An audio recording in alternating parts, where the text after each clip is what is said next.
My name is Natalie. I flew 16 hours from Tokyo to my sister's wedding, dragging my physical exhaustion across the manicured gravel of the most exclusive private estate in the state. Instead of a warm welcome, my own parents blocked the heavy iron gates. They looked me up and down with intense disgust and declared I did not belong among their elite guests because I was not real family. I did not cry or beg for their approval. I simply turned around and walked away without looking back. 4 days later, my mother called me in tears, begging for $50,000 to save the wedding from being completely shut down and locked. She had no idea she was begging the actual anonymous owner of the venue. Before I reveal exactly how I dismantled their fake lives and exposed their deep financial fraud, let me know where you are watching from in the comments below. Hit that like button and subscribe if you have ever had to stand up to toxic relatives who underestimated your worth and treated you like a failure. I am 33 years old, and for my entire life, I was the designated disappointment of my family. While they chased country club status and superficial wealth, I built a quiet, isolated career as a senior forensic accountant for a top-tier firm.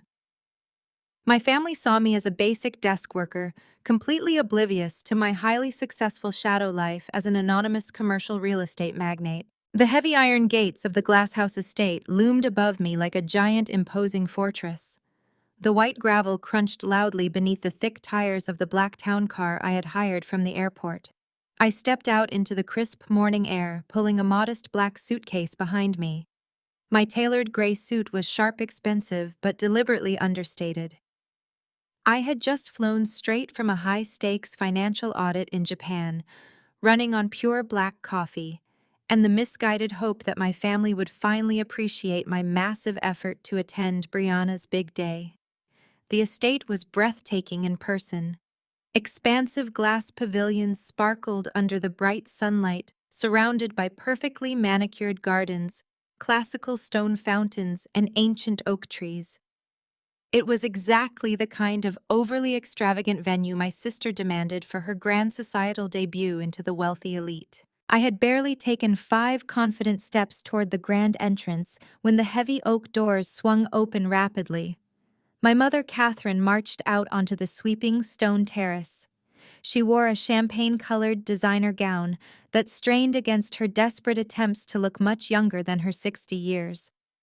Her face tightly pulled into a familiar mask of perpetual judgment, contorted with absolute disgust the very moment her eyes locked onto me. She marched down the marble steps, her sharp heels clicking aggressively against the smooth stone. She did not reach out for a loving hug. She did not ask about my tiring international flight. She stopped exactly 2 feet away, scanning my practical suit and my scuffed travel suitcase, as if I had tracked filthy mud into her pristine sanctuary of wealth. "You wore that cheap outfit to a high society wedding." Catherine's voice was a harsh, venomous hiss designed to cut deep while carefully avoiding the attention of the catering staff setting up floral arrangements nearby. She crossed her arms tightly, firmly blocking my path to the inner courtyard. "I thought you would at least have the common decency to rent something appropriate for such a monumental occasion. But no, you always have to embarrass us in front of important people." I gripped the handle of my suitcase tightly, the heavy exhaustion from crossing multiple time zones suddenly crashing over me like a tidal wave. "Mom. I came straight from the busy airport. I have a beautiful formal dress carefully packed inside my bag. I just need to get to my assigned room and change quickly." Catherine let out a dry, chilling, humorless laugh that echoed loudly. Her eyes darted frantically around the vast courtyard, as if ensuring no wealthy early guests had arrived to witness my humiliating presence. "Sorry, Natalie. Today is strictly reserved for real family and people of our high caliber. You simply do not belong here. Go back to whatever boring corporate office you crawled out of." Before I could fully process the sheer, unprovoked cruelty of her words, the massive glass doors swung open again. Donovan stepped out onto the sunny terrace, arrogantly adjusting the cuffs of his dark navy Tom Ford suit. My sister's fiancé was a charismatic African-American man who moved with the exaggerated swagger of someone trying desperately to prove his immense wealth to everyone around him. He loved to loudly portray himself as a high-rolling cryptocurrency billionaire and a brilliant venture capitalist.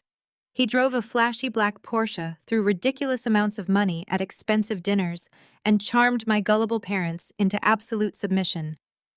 But working daily in strict forensic accounting, I had developed a flawless instinct for spotting financial frauds. Donovan's entire aura screamed hollow and completely fake. He descended the stone stairs with a mocking, victorious smile, physically stepping right beside my mother to form a solid, immovable wall blocking the main entrance. "Natalie Brianna was far too nice sending you a pity invite," Donovan said, his deep voice dripping with heavy condescension.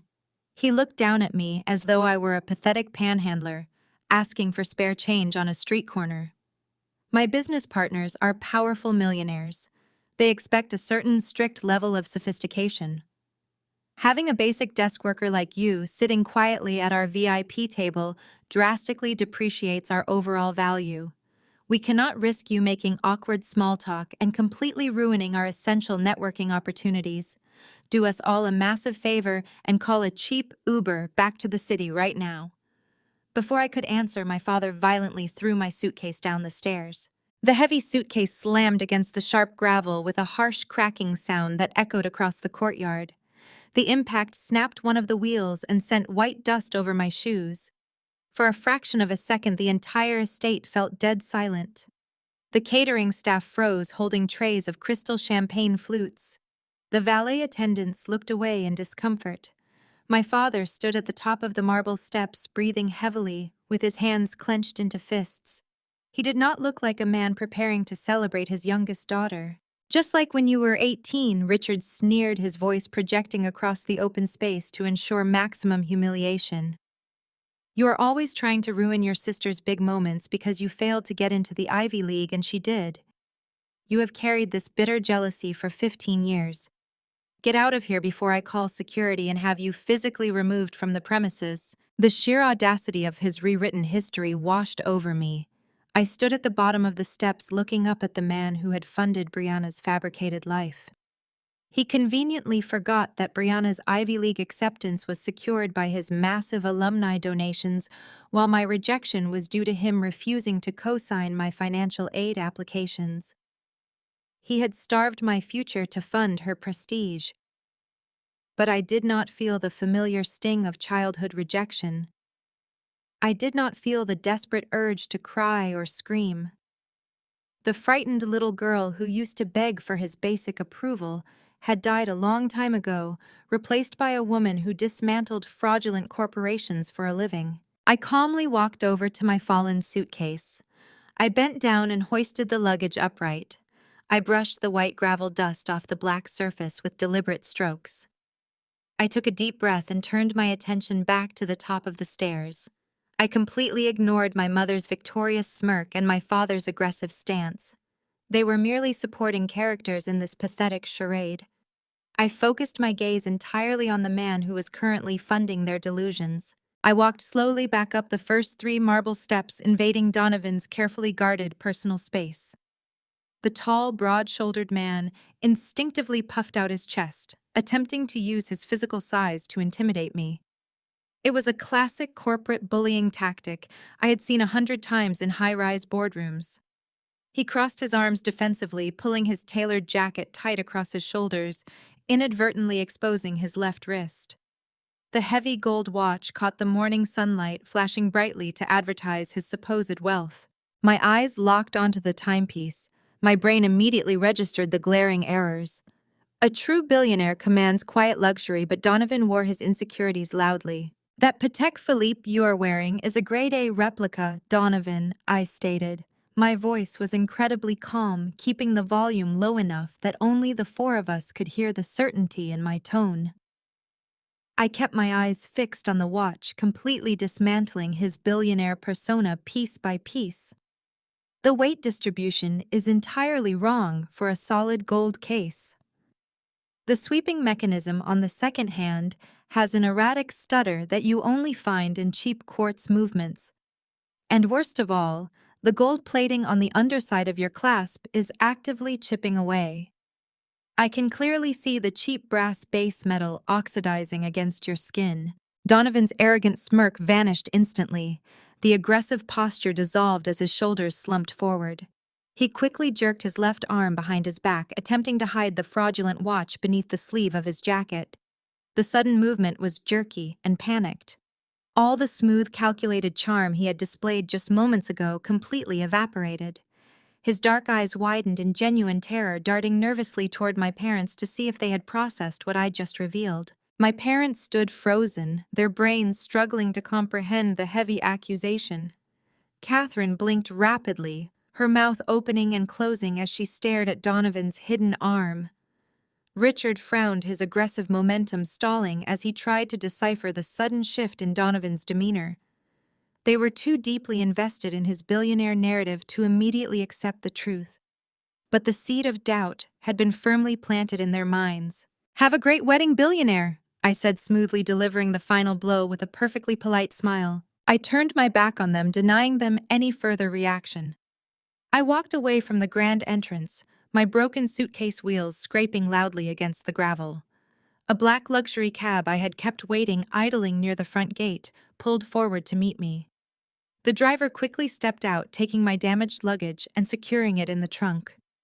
I climbed into the spacious back seat and closed the heavy door, shutting out the sight of my family standing paralyzed on the marble steps. "Drive away," I instructed the driver. "Take me back toward the city center." As the vehicle accelerated through the iron gates, I did not look out the rear window. I had no desire to watch the glasshouse estate fade into the distance. Instead, I reached into my leather tote bag and pulled out my laptop. I flipped the screen open, the bright digital glow illuminating the dark interior of the cab. I bypassed the standard consumer login screens, typing in a complex sequence of keystrokes that disabled the commercial firewall. A heavily encrypted financial intelligence portal materialized on my screen.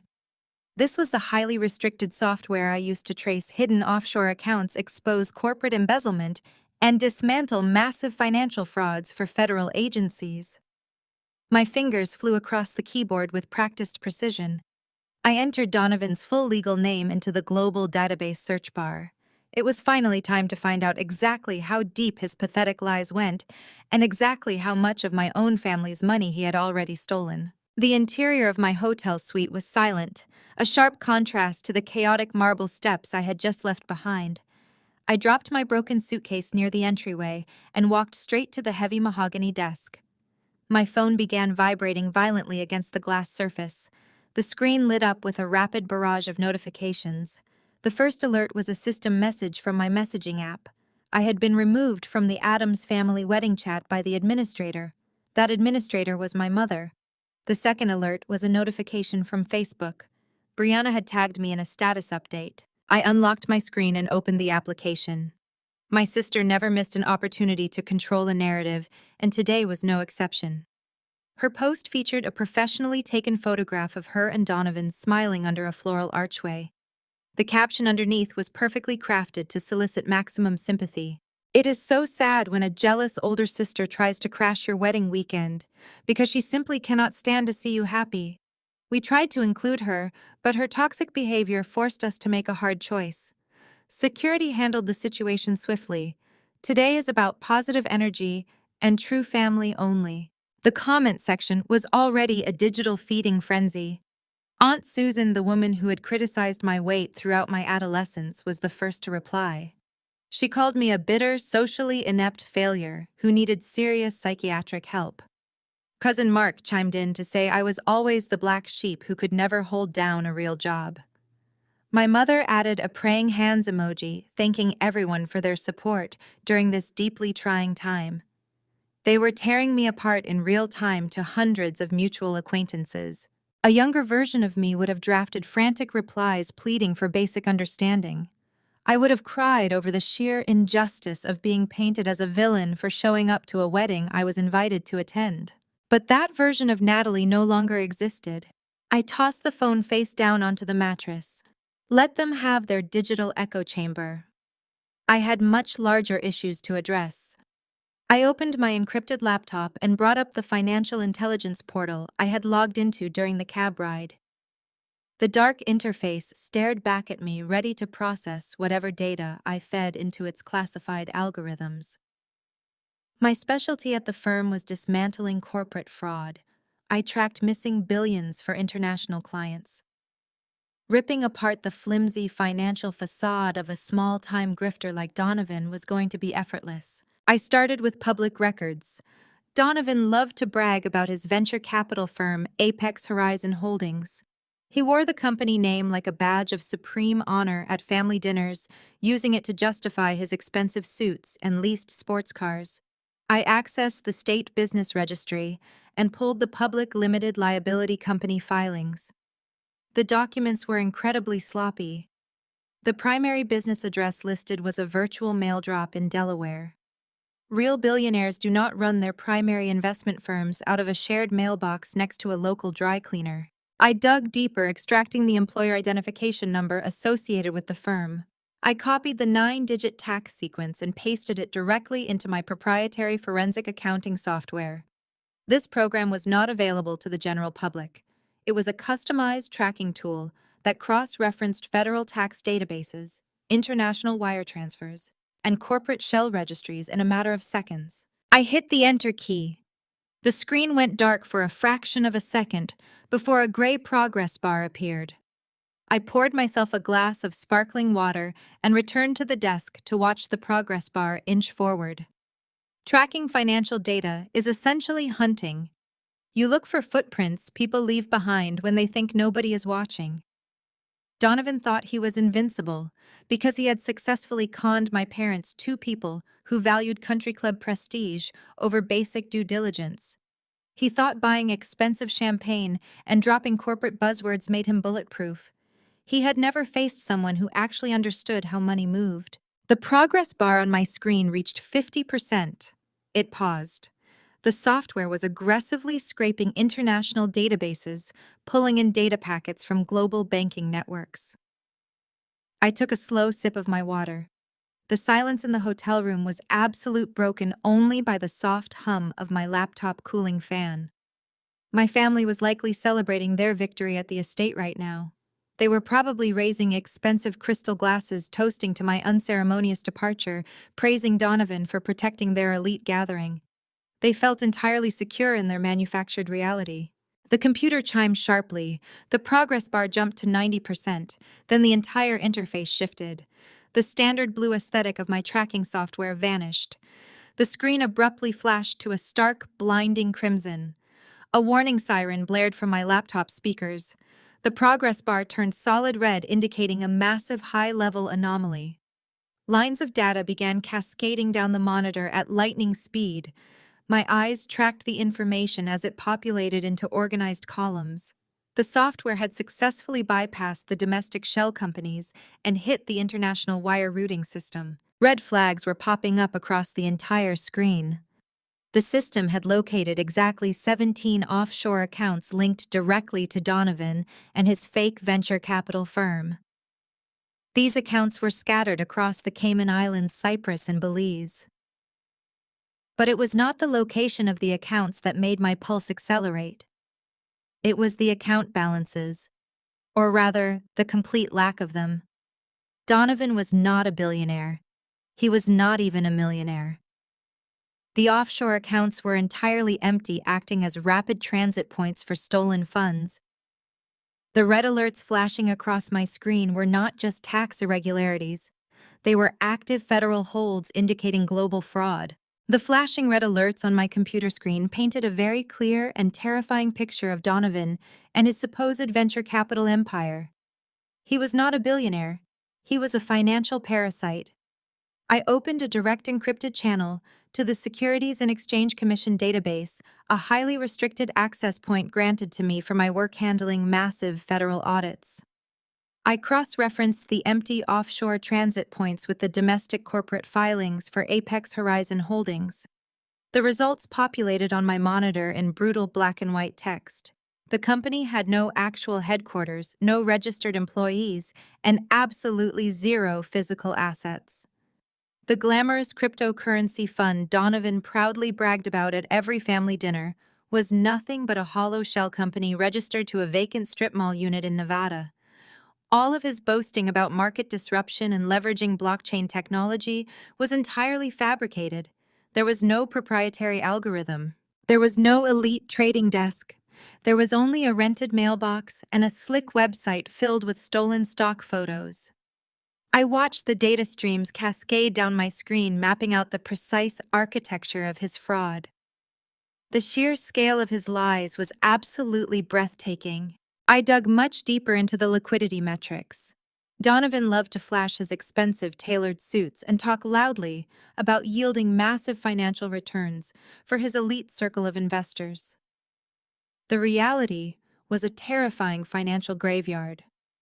The primary operating account for Apex Horizon Holdings sat at a staggering $4 million deficit. He was hemorrhaging money at an unbelievable rate just to maintain the fragile illusion of extreme wealth. He was borrowing against non-existent assets to fund a lifestyle he could not actually afford. My screen split into a new, secure window as a secondary federal database automatically flagged his tax identification number. Donovan was not just completely broke. He was currently under a massive active investigation by the Securities and Exchange Commission for coordinated wire fraud and massive securities fraud. Federal agents had already subpoenaed his domestic banking records exactly 3 weeks ago. He was a trapped rat in a sinking ship, running a classic and highly illegal Ponzi scheme. The extravagant wedding at my private estate was not a celebration of true love or lifelong commitment.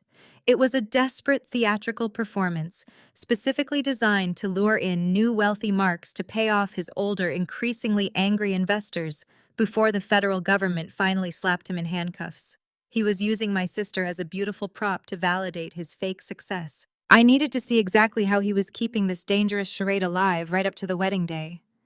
You cannot pay non-refundable deposits on luxury sports cars and rent elite private estates with a $4 million hole in your daily ledger. I initiated a complex reverse trace on all incoming wire transfers from the past 90 days. The powerful forensic software easily unraveled the tangled web of routing numbers, exposing the names of the innocent victims Donovan had successfully conned.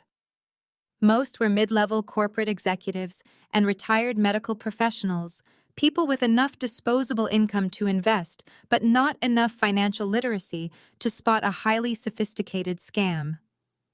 He was deliberately preying on their desire for exclusive investment opportunities. He was pulling in large chunks of $50,000 and $100,000, immediately funneling the stolen cash into his personal offshore accounts to pay off his massive credit card debts and to enthusiastically fund the ridiculous pre-wedding demands. Every single designer dress my sister wore and every single bottle of expensive imported champagne my parents drank had been paid for with stolen money. He was robbing honest people of their hard-earned life savings just to finance his own arrogance and buy the family blind loyalty. The evidence was irrefutable. Then a massive financial anomaly suddenly struck the screen. The sorting algorithm highlighted a gigantic incoming wire transfer that completely dwarfed all the others on the entire ledger.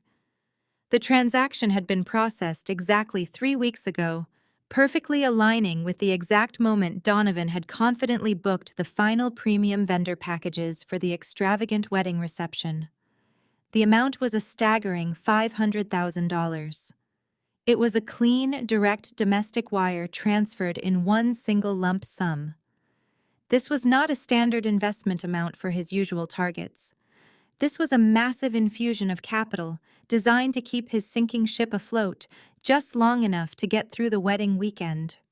I stared at the digital ledger, my eyes tracing the complicated routing data back to its original source institution. It was a local regional bank, located right in my home state. I ran the origin account number through the complex decryption tool to reveal the names of the naive account holders who had willingly handed over $500,000 to a known criminal. The software processed the request, breaking through the banking privacy layers with authorized federal clearance. The green text slowly materialized on the dark screen, and the air completely left my lungs. My heart pounded loudly in the silent hotel room. The origin account for the $500,000 wire transfer did not belong to a gullible doctor or a retired corporate executive. The account belonged to Richard and Catherine Adams, my parents. The two people who had just thrown me out of my own venue to protect this fraudster were currently funding his criminal enterprise. They had sacrificed their entire financial stability just to maintain their fake country club status and ensure Brianna had the ultimate society wedding. Donovan had played upon their arrogant desperation for wealth and social climbing, manipulating them into handing over a fortune. They had funded the very scam that was about to destroy their lives. I sat back in my chair staring at their names glowing on the monitor. The irony was absolutely staggering. They called me a failure, yet they had fallen for the most pathetic and obvious financial trap. The names Catherine and Richard Adams glowing on my monitor felt like a sick punchline to a joke 30 years in the making. My parents, the delusional masters of elite society, had willingly handed over $500,000 to a man who possessed nothing but a tailored suit and a convincing smile. I leaned forward, my forensic instincts overriding any lingering shock. If they had transferred $500,000 in liquid cash, I needed to know exactly where that capital originated. They were wealthy, but their wealth was tied up in conservative mutual funds and the equity of their suburban mansion. I opened a new tab on my secure portal and bypassed the public paywalls for the county property records registry in their home district. My father had always lectured me about the sanctity of real estate, calling it the only true measure of lasting family legacy. I typed their address into the search query and pulled the deed history. The digital ledger populated almost instantly, and the truth of their absolute foolishness stared back at me in cold black text. Exactly 3 weeks ago, perfectly aligning with the exact date of the wire transfer to Donovan's fraudulent shell company, Catherine and Richard had quietly taken out a massive second mortgage on their family home. The puzzle snapped together with horrifying clarity.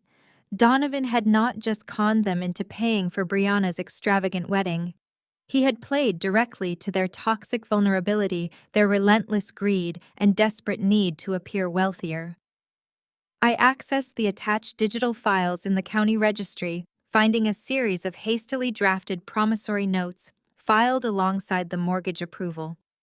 Donovan had framed the cash not as a wedding expense, but as a highly exclusive friends and family, only private investment opportunity. The fraudulent documents promised a guaranteed 300% return on their initial capital within 90 days. He convinced them that by leveraging their home, they would pay for the ceremony and walk away as absolute billionaires. They had fallen for the oldest trick in the financial playbook. Donovan knew my father's ego would never allow him to pass up a supposed insider deal that would elevate his status above his country club peers. So they mortgaged their entire legacy, drained the equity they had spent 3 decades building, and wired the cash directly into a black hole.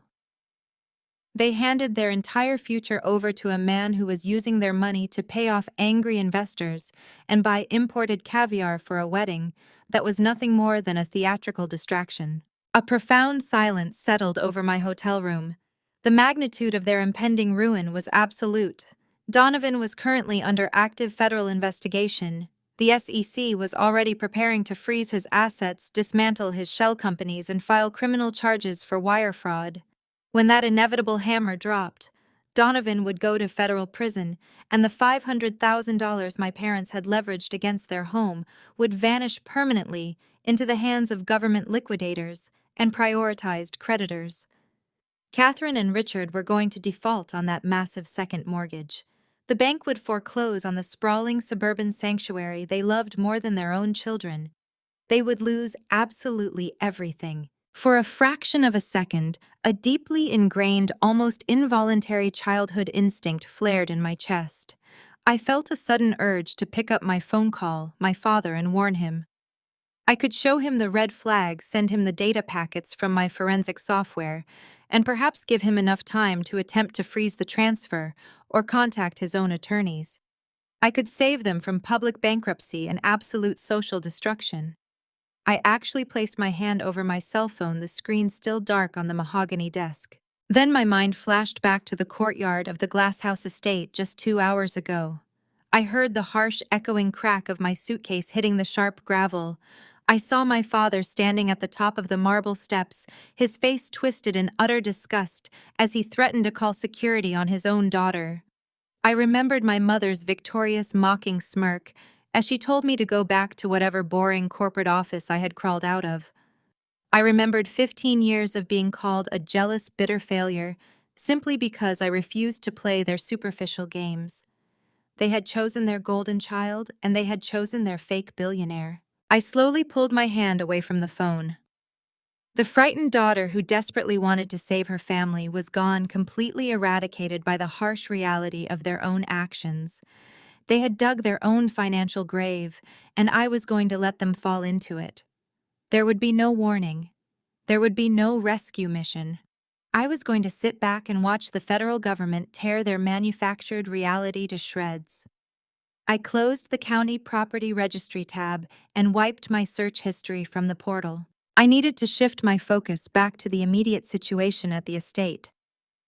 My family thought they had successfully banished me from their perfect weekend. They thought they had secured their venue and protected their fraudulent prince. They had absolutely no idea who actually owned the ground they were standing on. I reached for my bag to pull out my venue management credentials when a sharp, distinct chime broke the silence of the hotel room. My device illuminated the dim hotel suite, casting a glow across the mahogany desk. The subject line read, "Urgent review required, final payment default on Glasshouse buyout." The sender was Marcus Thorne, the operations manager overseeing my commercial properties. I tapped to open the message. "Boss," it read, "we have a critical situation regarding the estate buyout scheduled for this weekend."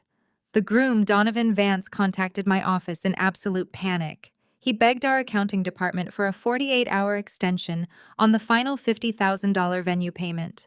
His cashier's check bounced. Our bank automatically rejected the transfer due to insufficient funds across his linked accounts.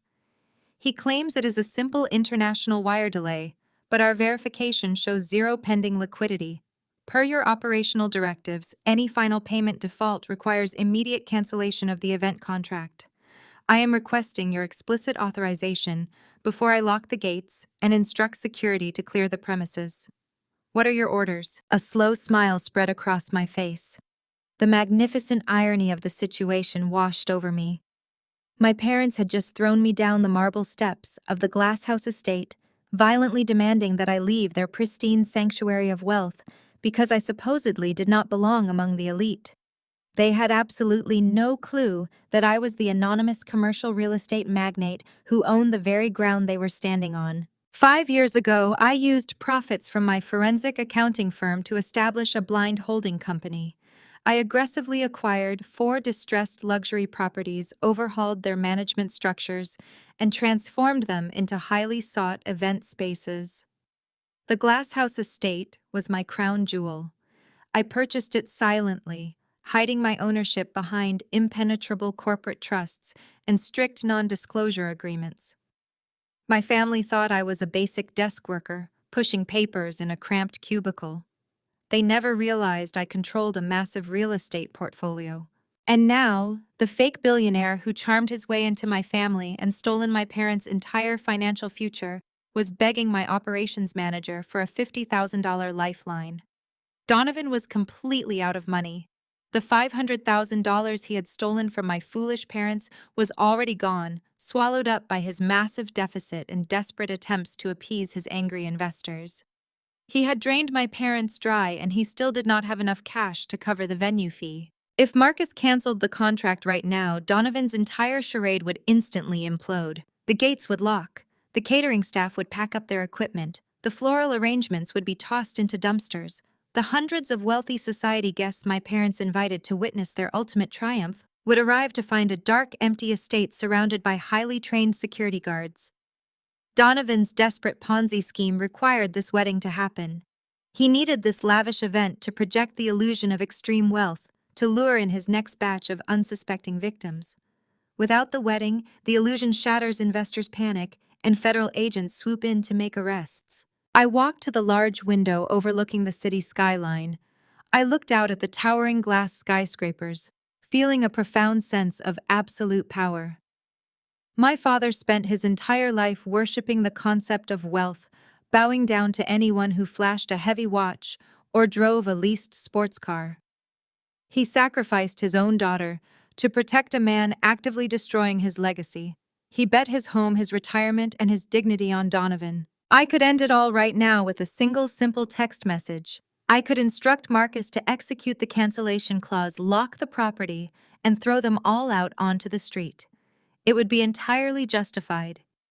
It would be swift, brutal, and within my legal rights as the property owner. But that would be far too easy. That would allow Donovan to slink away and invent some pathetic excuse about a vendor dispute or a banking error. It would allow my parents to maintain their delusional belief that Donovan was a victim of circumstance rather than a calculating predator. They needed to see his absolute destruction in real time. They needed to witness the complete collapse of the fraudulent empire they mortgaged their home to support. They needed to face the harsh, undeniable truth under the bright lights of the venue they banished me from. I walked back to the desk and picked up my mobile device. I opened the reply window to Marcus. My fingers hovered over the digital keyboard for a brief moment as I carefully formulated the perfect strategy. I was not going to cancel the wedding. I was going to give Donovan enough rope to hang himself. I began typing my response. Marcus, do not cancel the contract, I typed. Accept his excuse about the wire delay. Tell him you are granting a 48-hour grace period because we value his high-profile business. Let the entire event proceed exactly as planned. Instruct the catering staff to serve the premium menu. Direct the floral designers to execute the final installations. Allow the society guests to arrive and take their seats. Let Donovan and Brianna walk down the aisle and stand before their adoring audience. But I need you to completely alter the final schedule for the evening reception. I paused, making sure my next instructions were crystal clear. Tell the head of estate security to double the guard presence around the perimeter. Instruct the valet team to block main exit routes once the reception begins. And importantly, prepare the primary audiovisual control room for an external override. I will send you a highly encrypted data file tomorrow evening. Cue that file to broadcast across all the projection screens in the Grand Pavilion exactly 10 minutes after my father finishes his opening toast. I hit send, locking the device and setting it down. The trap was set, the doors locked, and the countdown to their absolute devastation had officially begun. I stared at the blinking cursor on my secure device. The elaborate revenge fantasy of a public broadcast was tempting a cinematic destruction of Donovan and my parents in front of elite society. But as the adrenaline of discovery faded, my clinical forensic instincts took over. A public spectacle at the Glasshouse estate would permanently damage the pristine reputation of my premier venue. Wealthy clients paid for discretion and flawless execution, not chaotic family drama and federal raids during dessert. I highlighted the lengthy paragraph I had just typed to Marcus and hit delete.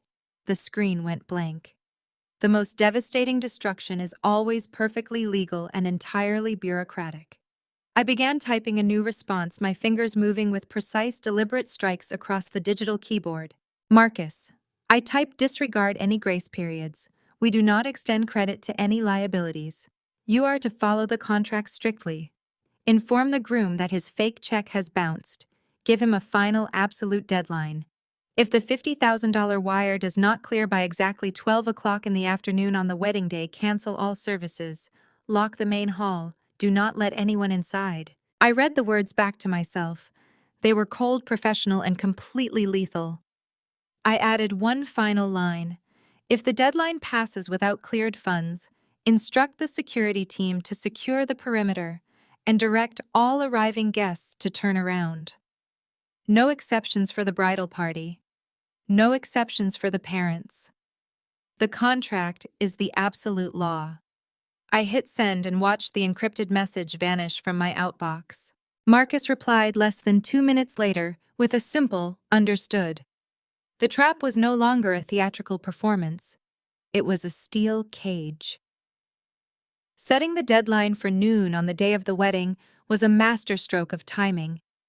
Brianna's lavish schedule dictated that the bridal party would arrive at the estate's secondary dressing suites at 9 in the morning for hair and makeup. My parents would be bustling around the grounds, directing vendors and drinking champagne, completely oblivious to the financial guillotine suspended above their heads. Donovan would be sweating through his tailored suit, frantically trying to steal another $50,000 from an empty well before the clock struck 12. When noon arrived, the real nightmare would begin. The floral designers would drop their orchids. The catering staff would cut the power to the ovens. The heavy mahogany doors of the main hall would lock with a definitive echoing click. My mother would demand to speak to the manager, shrieking about deposits and ruined dreams. My father would throw his weight around, threatening lawsuits and promising destruction. And Marcus, operating under my strict corporate directives, would simply hand them the breached contract and point to the gate. They had kicked me out of the venue to protect a fraudster. Now the venue itself would reject them, chewing them up and spitting them out into the street in front of their arriving elite guests. With the venue crisis firmly managed, I turned my attention back to the federal threat looming over Donovan. Canceling the wedding was merely the first phase of his destruction. I needed to know exactly when the Securities and Exchange Commission planned to execute their final takedown. I opened my encrypted laptop and logged back into the restricted federal audit database. I bypassed the standard queries and dug directly into the active enforcement dockets. The file on Apex Horizon Holdings had expanded significantly since I last checked. The digital paper trail was moving at an unprecedented speed. Federal prosecutors had already submitted the preliminary asset freeze requests to a federal judge. Donovan's offshore accounts, the ones holding the stolen $500,000 from my parents, were currently being flagged for international seizure. I needed absolute confirmation on the timeline. I pulled up a massed communication application and dialed a direct, secure line to a former colleague who now operated as a senior investigator within the SEC's wire fraud division. The line connected with a sharp click. I kept my voice low, using our established professional shorthand to ask about the Apex Horizon file without explicitly identifying myself. The investigator recognized my encrypted signature and did not hesitate. The subject is completely boxed in the voice on the other end, confirmed.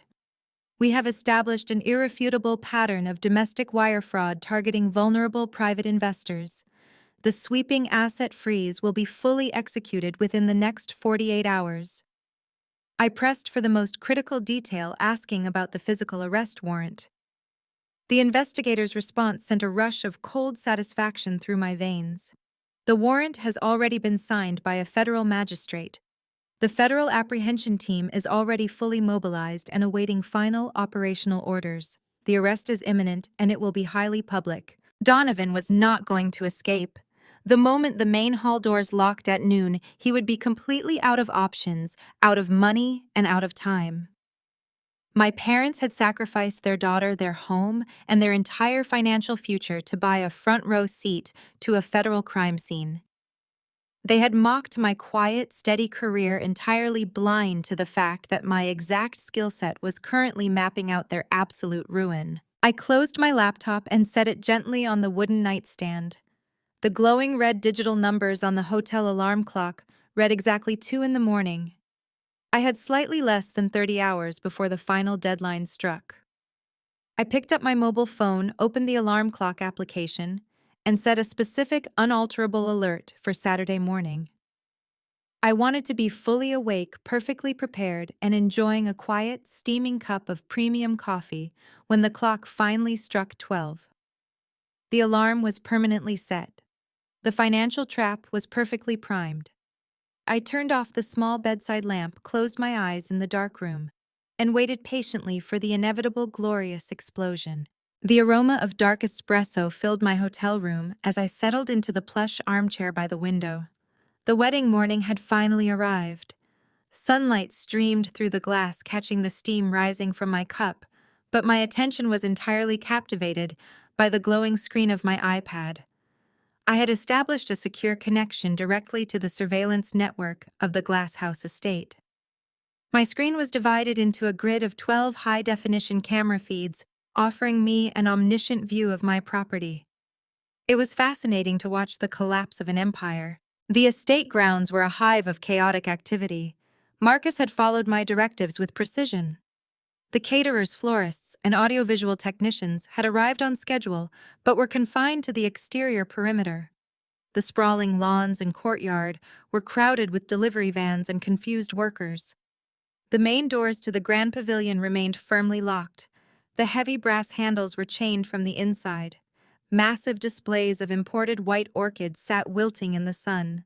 Waitstaff in pristine uniforms stood around in bewildered clusters, unable to access the commercial kitchens. The strict noon deadline I had set for Donovan to clear his $50,000 payment had officially passed. The venue was now on total lockdown, completely inaccessible to the wedding party. I tapped the screen to enlarge camera feed 4, which covered the VIP parking enclosure. Donovan was pacing frantically across the black asphalt.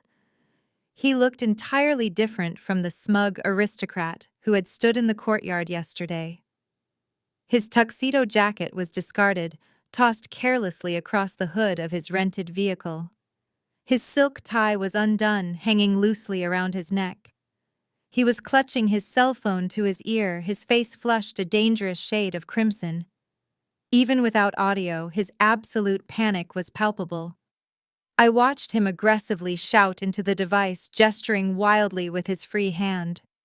He was likely screaming at his offshore bankers, desperately demanding to know why his accounts were suddenly frozen.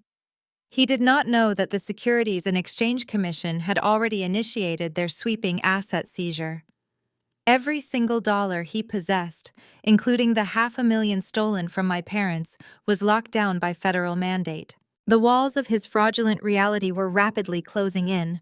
There was no escape route available. He was a trapped man running out of oxygen. I took a slow sip of my espresso, my eyes shifting to camera feed 2. A gleaming white stretch limousine pulled up to the grand entrance of the estate. The driver quickly exited the vehicle and rushed around to open the passenger door. Brianna had arrived. My sister stepped out of the vehicle looking like a flawless porcelain doll. She was wearing her custom-designed $20,000 wedding gown, a cascade of intricate lace and heavy silk that trailed behind her on the pavement.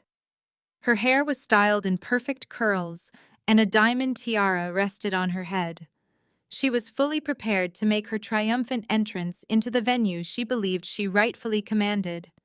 6 bridesmaids wearing matching blush pink dresses spilled out of the limousine behind her, fluttering around the massive train of her gown like anxious birds. Brianna marched confidently up the sweeping marble steps toward the main entrance of the glasshouse estate. I zoomed in closer, watching the exact moment her arrogant smile faltered. She reached out, expecting the grand glass doors to magically part for her. Her manicured hand gripped the brass handle and pulled. The doors did not budge. She pulled again, using both hands, this time her pristine white gloves slipping on the polished metal. When the heavy doors remained firmly shut, her confusion instantly morphed into absolute outrage. The golden child was throwing a spectacular unhinged tantrum. She began violently pounding her fists against the reinforced glass, screaming at the empty foyer beyond. Her perfectly styled hair whipped around her face as she stomped her satin heels against the marble landing. The heavy layers of her $20,000 gown bunched and wrinkled around her knees as she kicked the doors in frustration. The 6 bridesmaids hovered nervously behind her, attempting to intervene. One tried to gently touch Brianna's shoulder to calm her down, but Brianna fiercely swatted the hand away, her face twisted in an ugly mask of pure entitlement and fury. She demanded entry. She demanded compliance. She demanded the flawless fairy tale wedding she felt she deserved.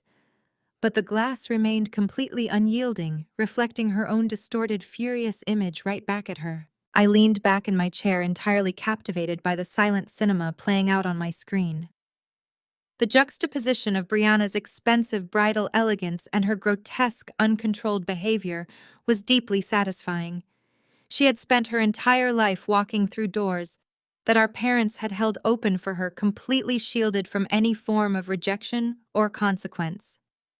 Now, standing on the steps of my property, she was finally facing a door that simply would not open.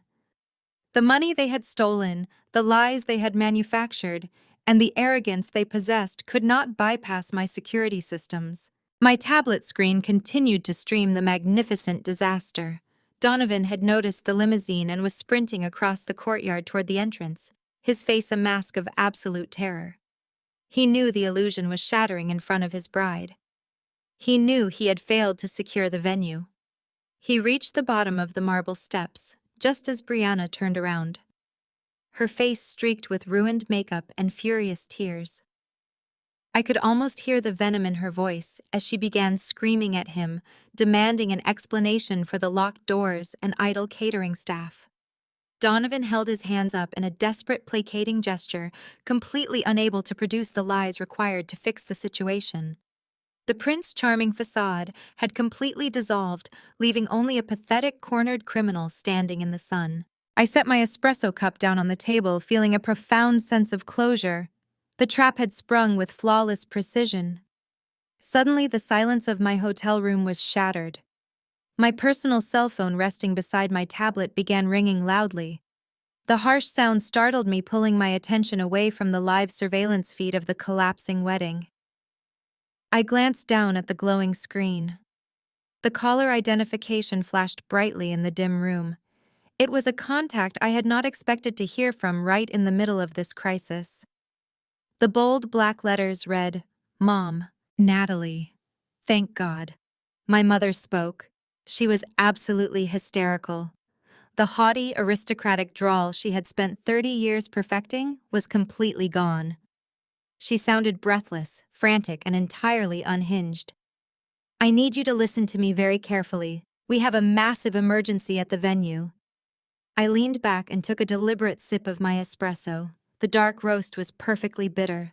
"What kind of emergency?" I asked, keeping my tone completely flat and professional. "The venue manager is being an absolute tyrant," Catherine shrieked. "Donovan paid the venue fee with a cashier check, but the manager claims the bank rejected it. Donovan says it is just a minor technical glitch, but the staff here will not listen. They are threatening to lock us out. They have chained the doors. Brianna is having a breakdown. The guests will arrive in 2 hours." The sheer audacity of the lie was almost impressive. Donovan was maintaining his fake billionaire persona right up to the bitter end, blaming banking protocols rather than admitting he was flat broke and under federal investigation. "That sounds like a difficult situation," I replied smoothly. I kept my eyes fixed on the tablet screen.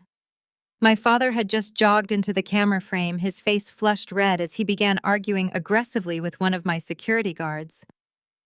"But I am not sure why you are calling me about a technical banking error." Catherine let out a sharp, frustrated gasp. "Because we need cash right now, Natalie. The venue is demanding a direct wire transfer of $50,000 by noon, or they will cancel the entire event. Your father and I cannot liquidate our assets that fast. All of our cash is tied up in conservative mutual funds and blue-chip stocks right now." I almost laughed. Tied up in stocks. I knew exactly where their cash was tied up. It was tied up in a fraudulent offshore shell company registered to a vacant strip mall in Nevada. They had drained the equity of their home, taken out a massive second mortgage, and handed every single penny over to a con artist. They were completely broke, facing imminent foreclosure. And yet my mother was still desperately clinging to the illusion of vast wealth. "You are an accountant," Catherine demanded, her voice rising in pitch. "You have zero expenses. You have lived in that same boring apartment for 5 years. You must have significant savings stored away. I need you to wire $50,000 to my checking account immediately. Donovan will pay you back on Monday with a massive bonus for the inconvenience. Just do it right now. Hurry." I stared at the security feed. Brianna had stopped kicking the glass doors and was now yelling directly into Donovan's face. The bridesmaids were huddled together, looking incredibly uncomfortable. The catering staff stood idle by their vans, waiting for the strict noon deadline to pass. I took another slow sip of my espresso. The porcelain cup felt warm and solid in my hands. I did not rush to answer. I let the silence stretch across the phone line, allowing my mother's panic to ferment. "Natalie," Catherine screamed. "Did you hear me?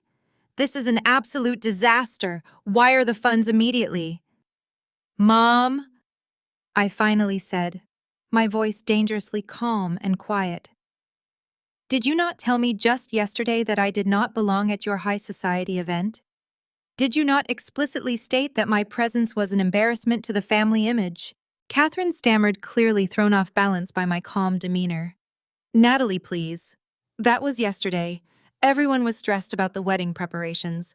You know I did not mean it. You meant every single word. I corrected her. You and Dad stood in the courtyard of that estate and told me to leave.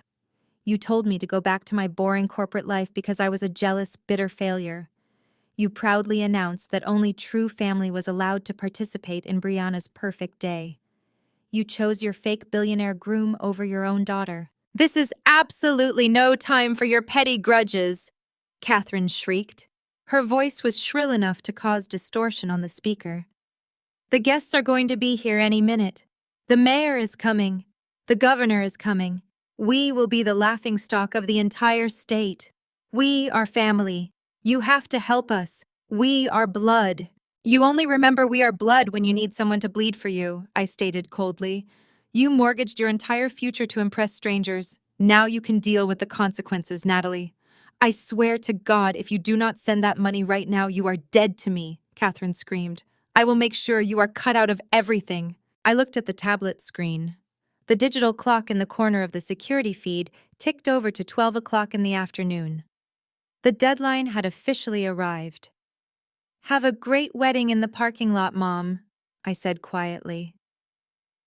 I pressed the red button and hung up the phone, ending the call. I blocked her number.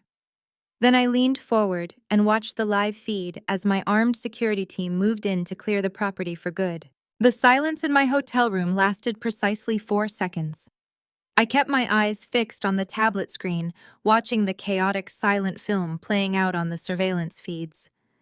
My mother was standing near the locked glass doors, staring down at her phone with an expression of absolute shock. Beside her, Donovan was still shouting at someone on his own device, his face slick with sweat.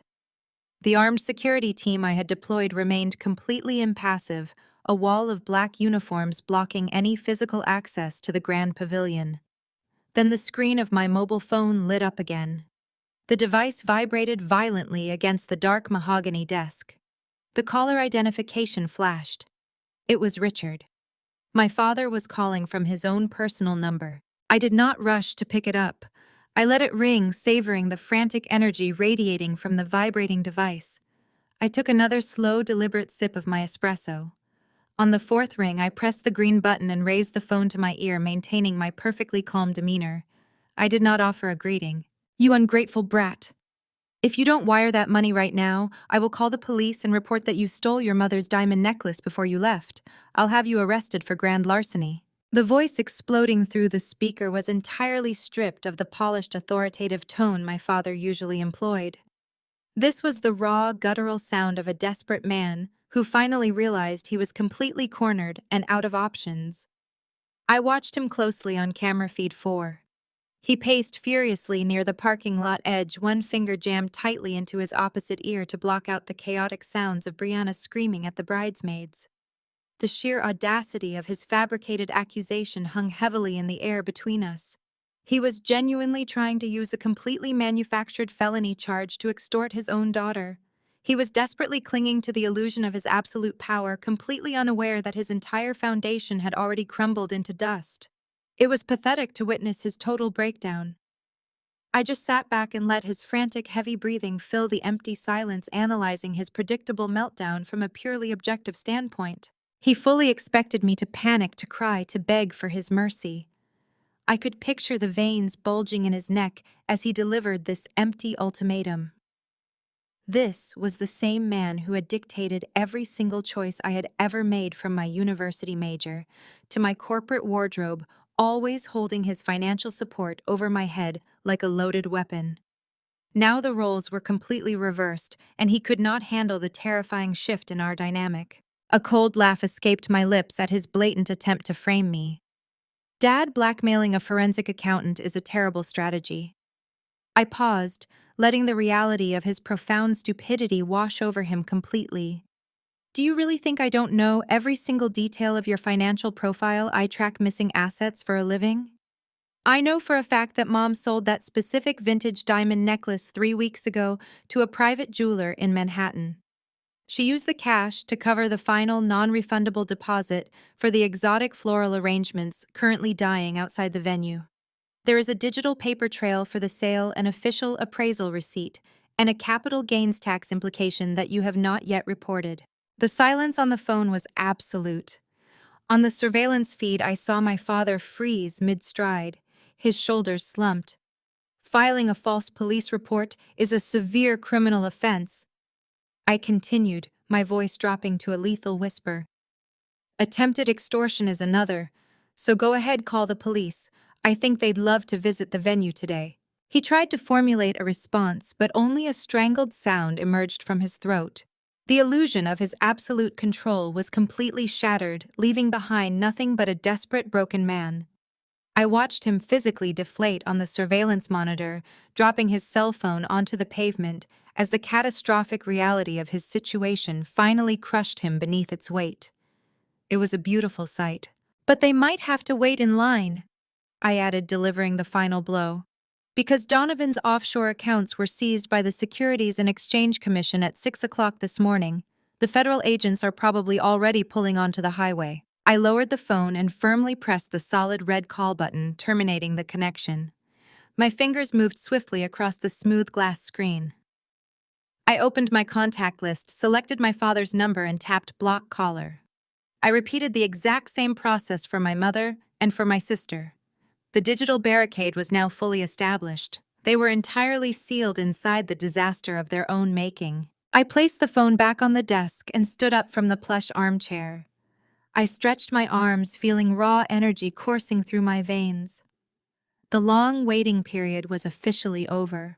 I walked across the hotel suite and opened the heavy wooden doors of the master closet. My standard corporate wardrobe of muted grays was entirely gone. Hanging perfectly in the center of the closet was a brand new custom-tailored designer suit. It was a brilliant, striking shade of power red. It was the exact color of absolute victory.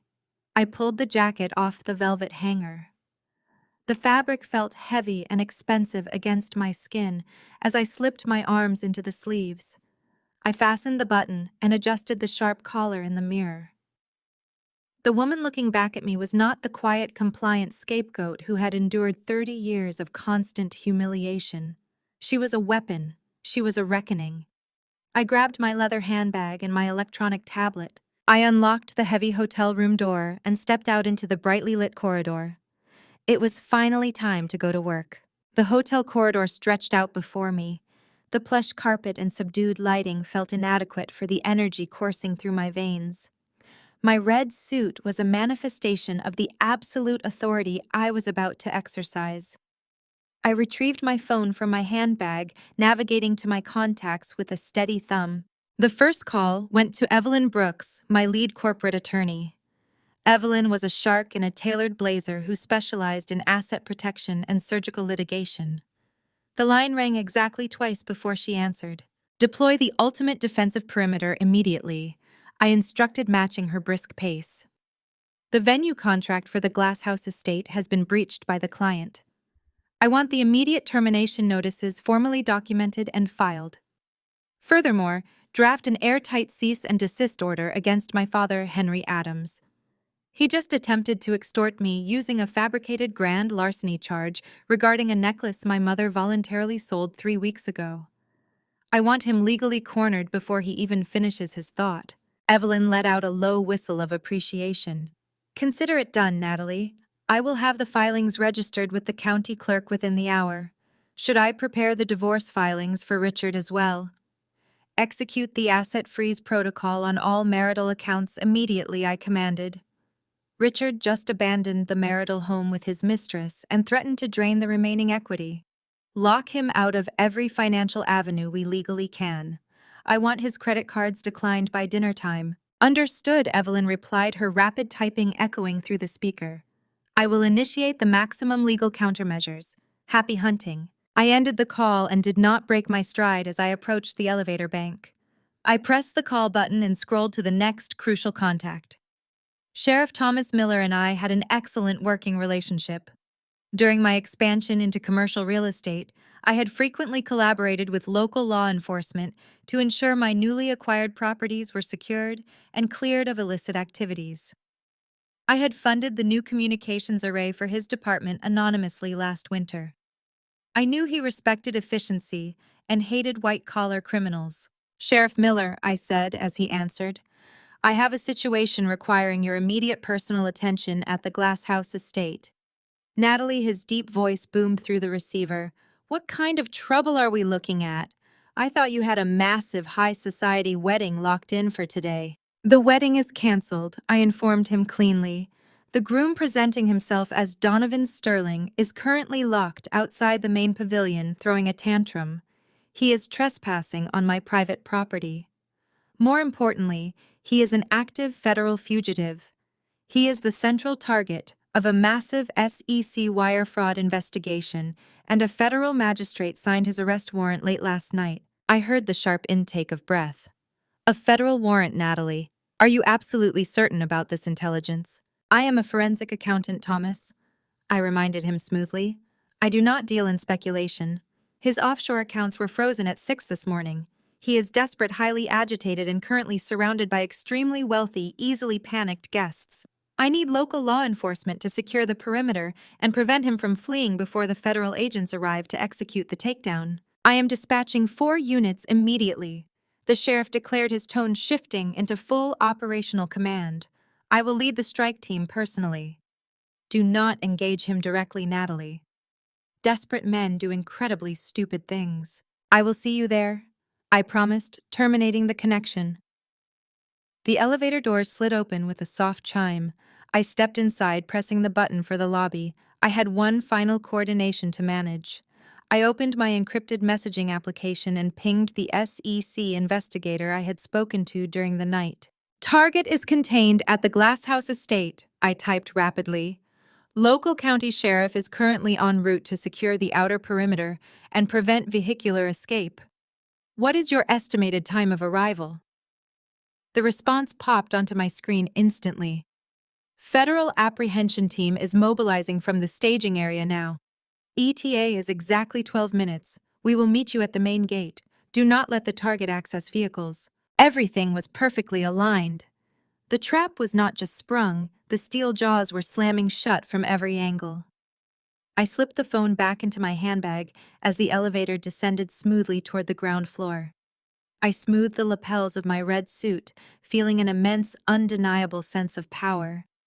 For my entire life, I had contorted myself to fit the narrow, suffocating boxes my family had constructed for me.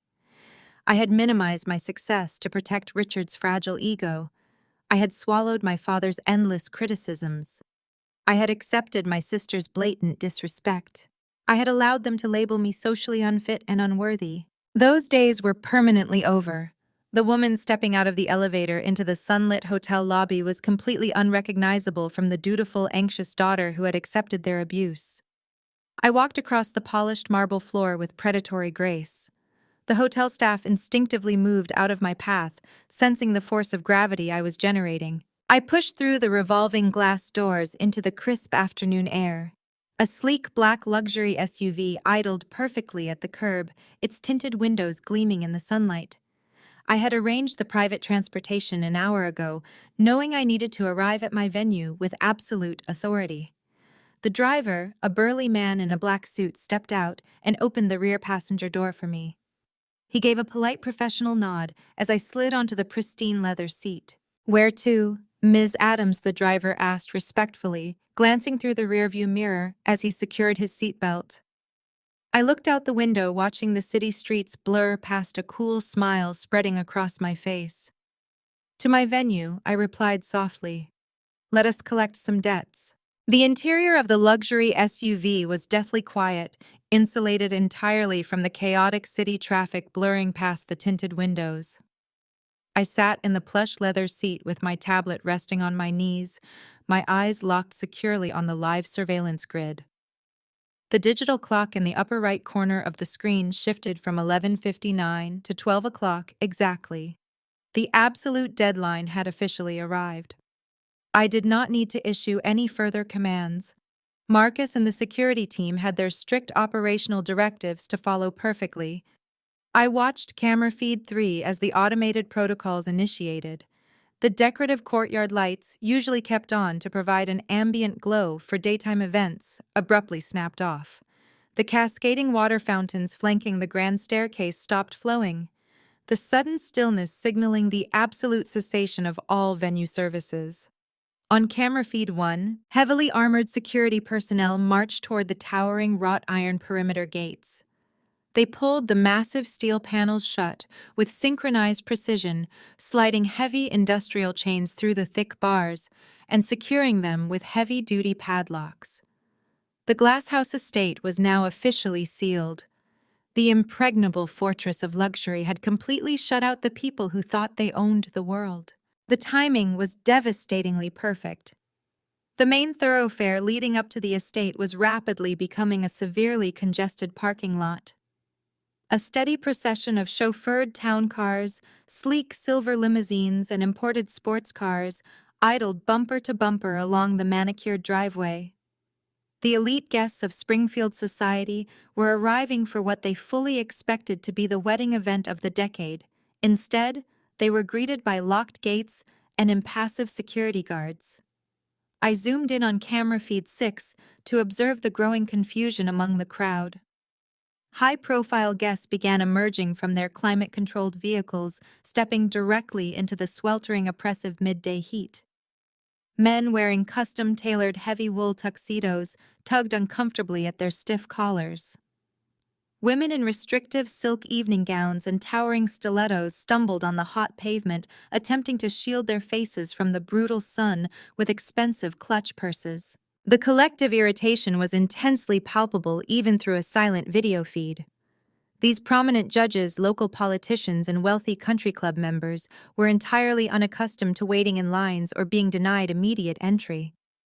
Their polite confusion rapidly morphed into vocal frustration as the minutes ticked by and the scorching temperatures began to ruin their meticulous appearances. Directly in the center of this escalating disaster stood the bride. Brianna was no longer the pristine picture of arrogant royalty. She was a complete and utter catastrophe.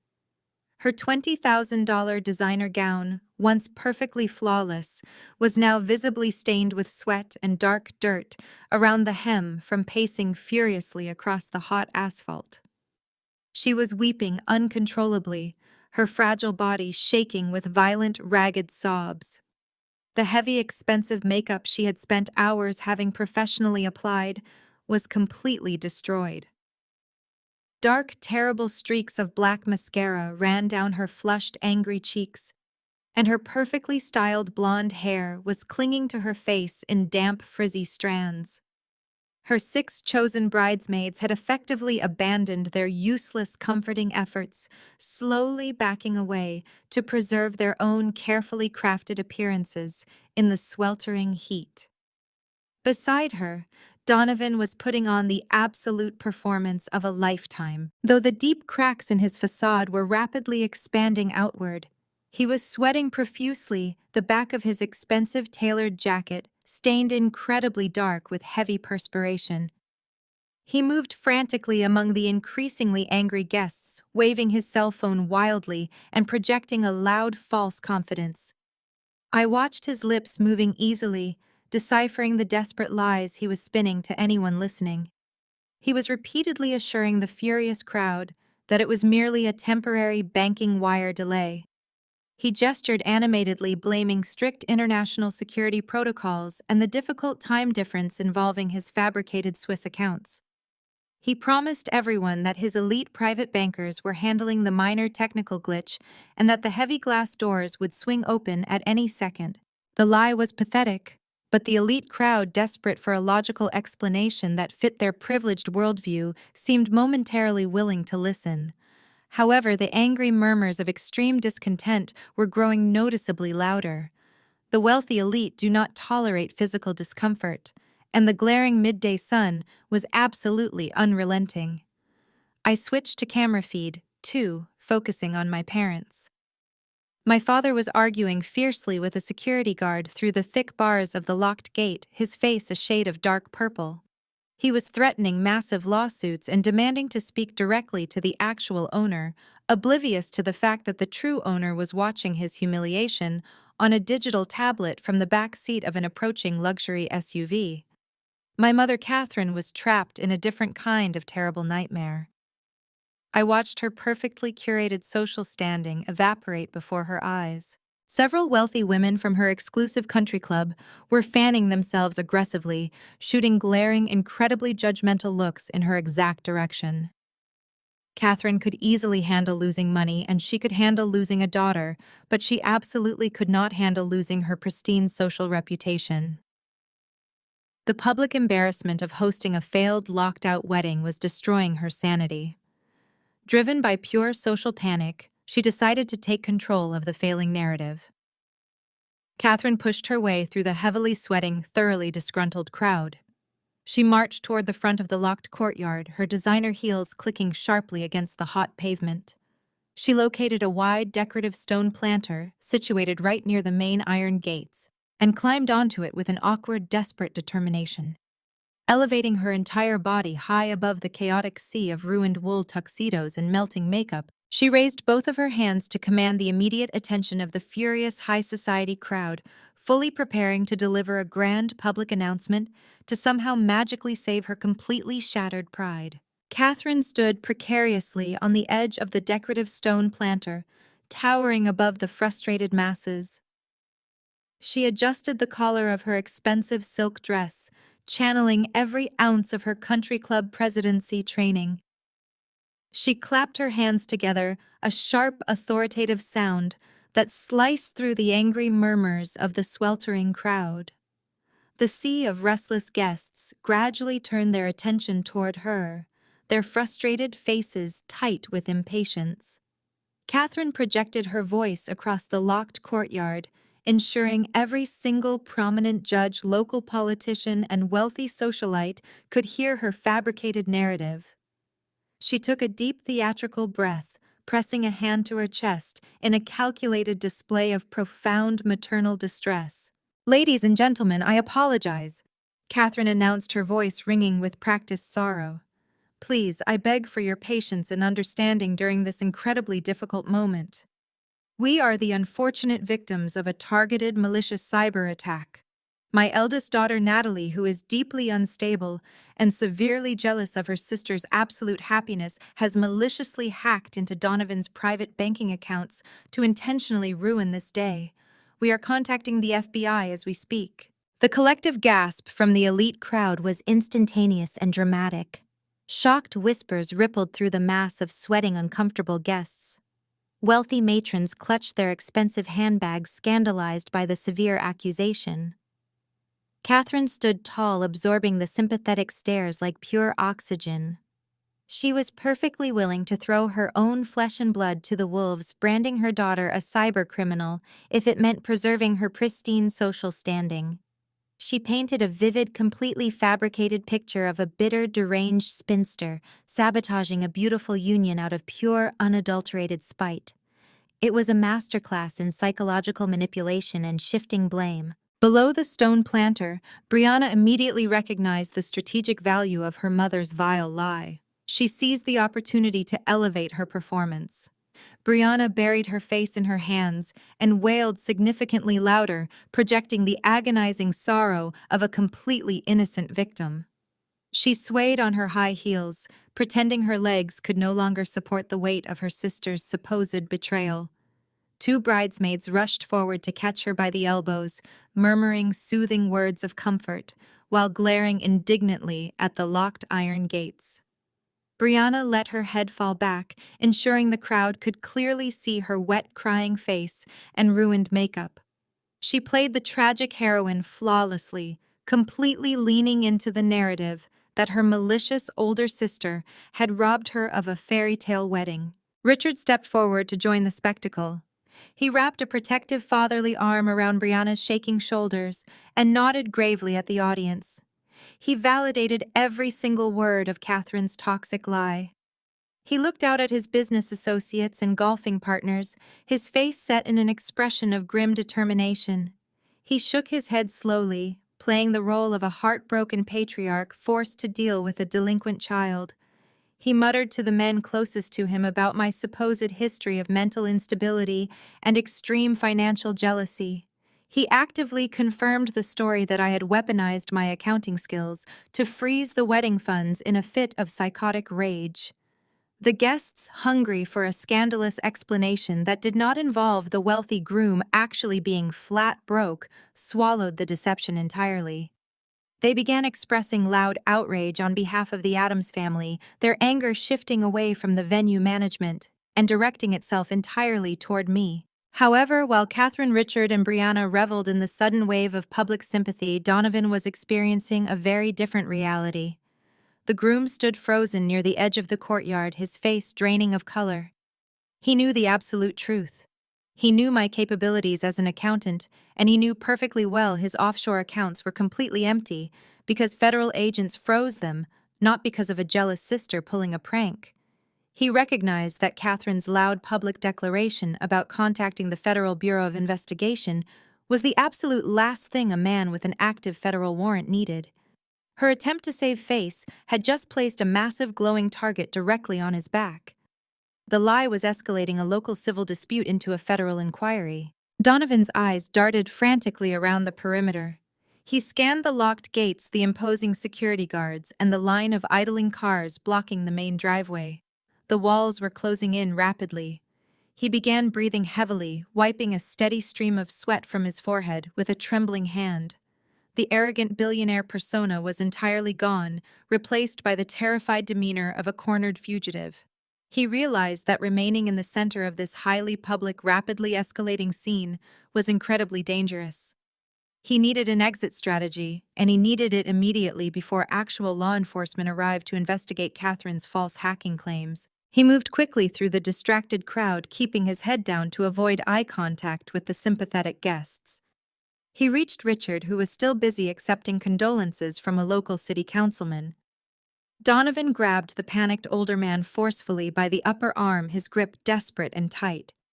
His fingernails dug into the expensive fabric of Richard's tuxedo jacket. Richard turned around, startled by the sudden physical contact and the sheer panic radiating from Donovan's wide, bloodshot eyes. Before Richard could ask a single question or express his confusion, Donovan yanked him aggressively away from the crowd. He dragged the older man toward the edge of the courtyard, forcefully steering him behind a massive, towering floral archway consisting of hundreds of imported white roses. The thick wall of flowers provided a temporary shield from the prying eyes of the furious guests and the weeping bride. The heavy scent of the wilting roses filled the stifling air around them as Donovan backed Richard against the warm brick wall of the main pavilion. He pinned the terrified older man firmly in place against the extremely rough red bricks, his wide chest heaving uncontrollably as he finally prepared to deliver a fatal dose of harsh reality. Donovan pressed his forearm against the lapels of Richard's tailored tuxedo, trapping the older man between the overwhelming stench of rapidly wilting white roses and the scorching red bricks of the pavilion. The younger man's chest heaved with ragged, erratic breaths. The charming, polished billionaire facade had completely melted away in the midday heat, leaving behind nothing but the frantic, feral energy of a cornered animal. Sweat dripped from Donovan's nose, splashing onto Richard's crisp white shirt collar. Richard squirmed against the rough masonry, his eyes wide with genuine alarm. He tried to push Donovan away, but the younger man was significantly larger and fueled by pure adrenaline. The sounds of the furious crowd just inches away on the other side of the floral archway amplified the crushing tension.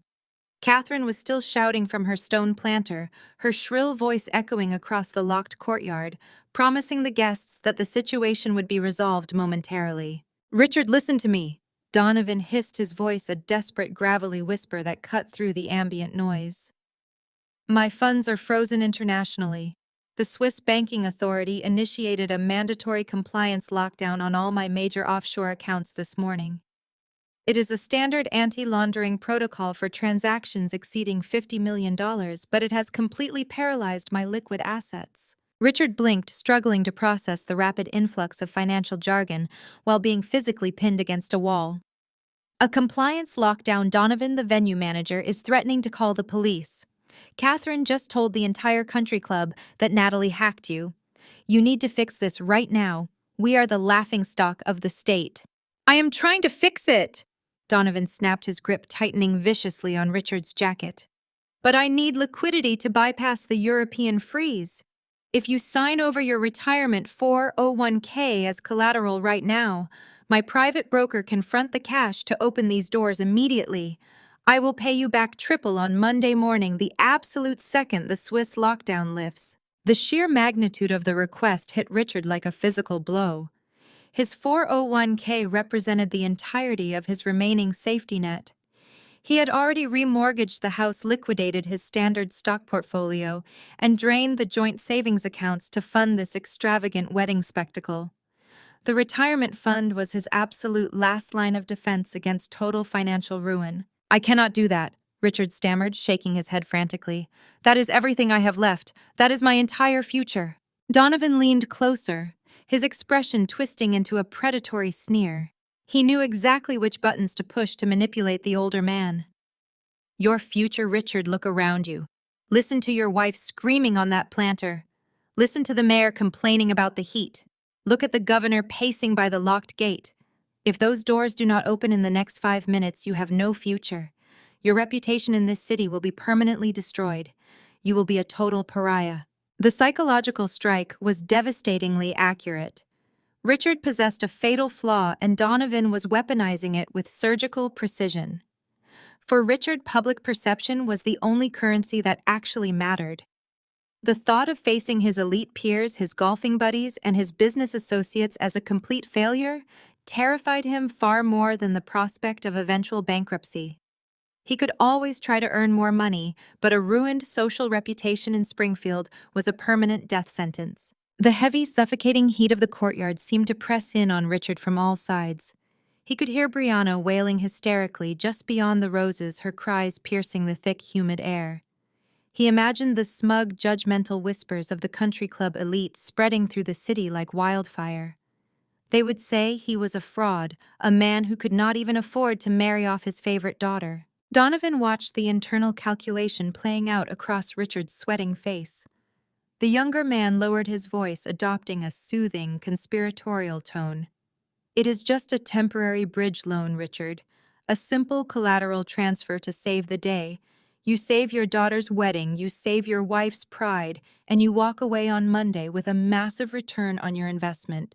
You will be the absolute hero. The promise of salvation, coupled with the intoxicating prospect of tripling his retirement fund, finally broke through Richard's lingering, rational defenses. His ego completely overrode his common sense. He nodded slowly, his hands trembling violently as he reached into the inner pocket of his tuxedo jacket. Okay, Richard whispered, his voice cracking with dry fear. Okay, I will do it. He pulled out his leather checkbook and his expensive smartphone. His fingers fumbled across the glass screen as he unlocked the device and immediately dialed his primary wealth management broker. He pressed the phone to his ear, his eyes darting nervously around the floral enclosure to ensure no one was witnessing his final desperate gamble. Donovan exhaled a massive, shuddering breath of relief. He stepped back slightly, giving Richard enough physical space to initiate the total liquidation of his life savings. The scam was actually working.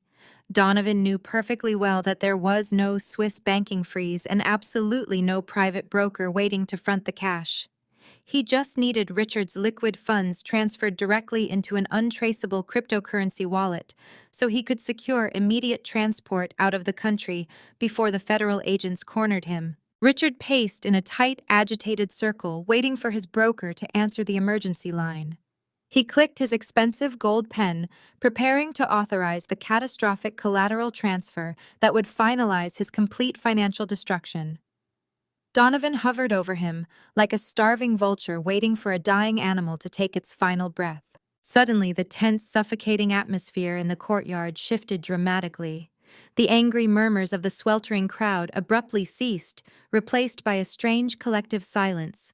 The heavy, distinctive sound of thick rubber tires crunching aggressively over the loose gravel driveway echoed loudly across the property. Richard lowered his phone, turning his head toward the main entrance.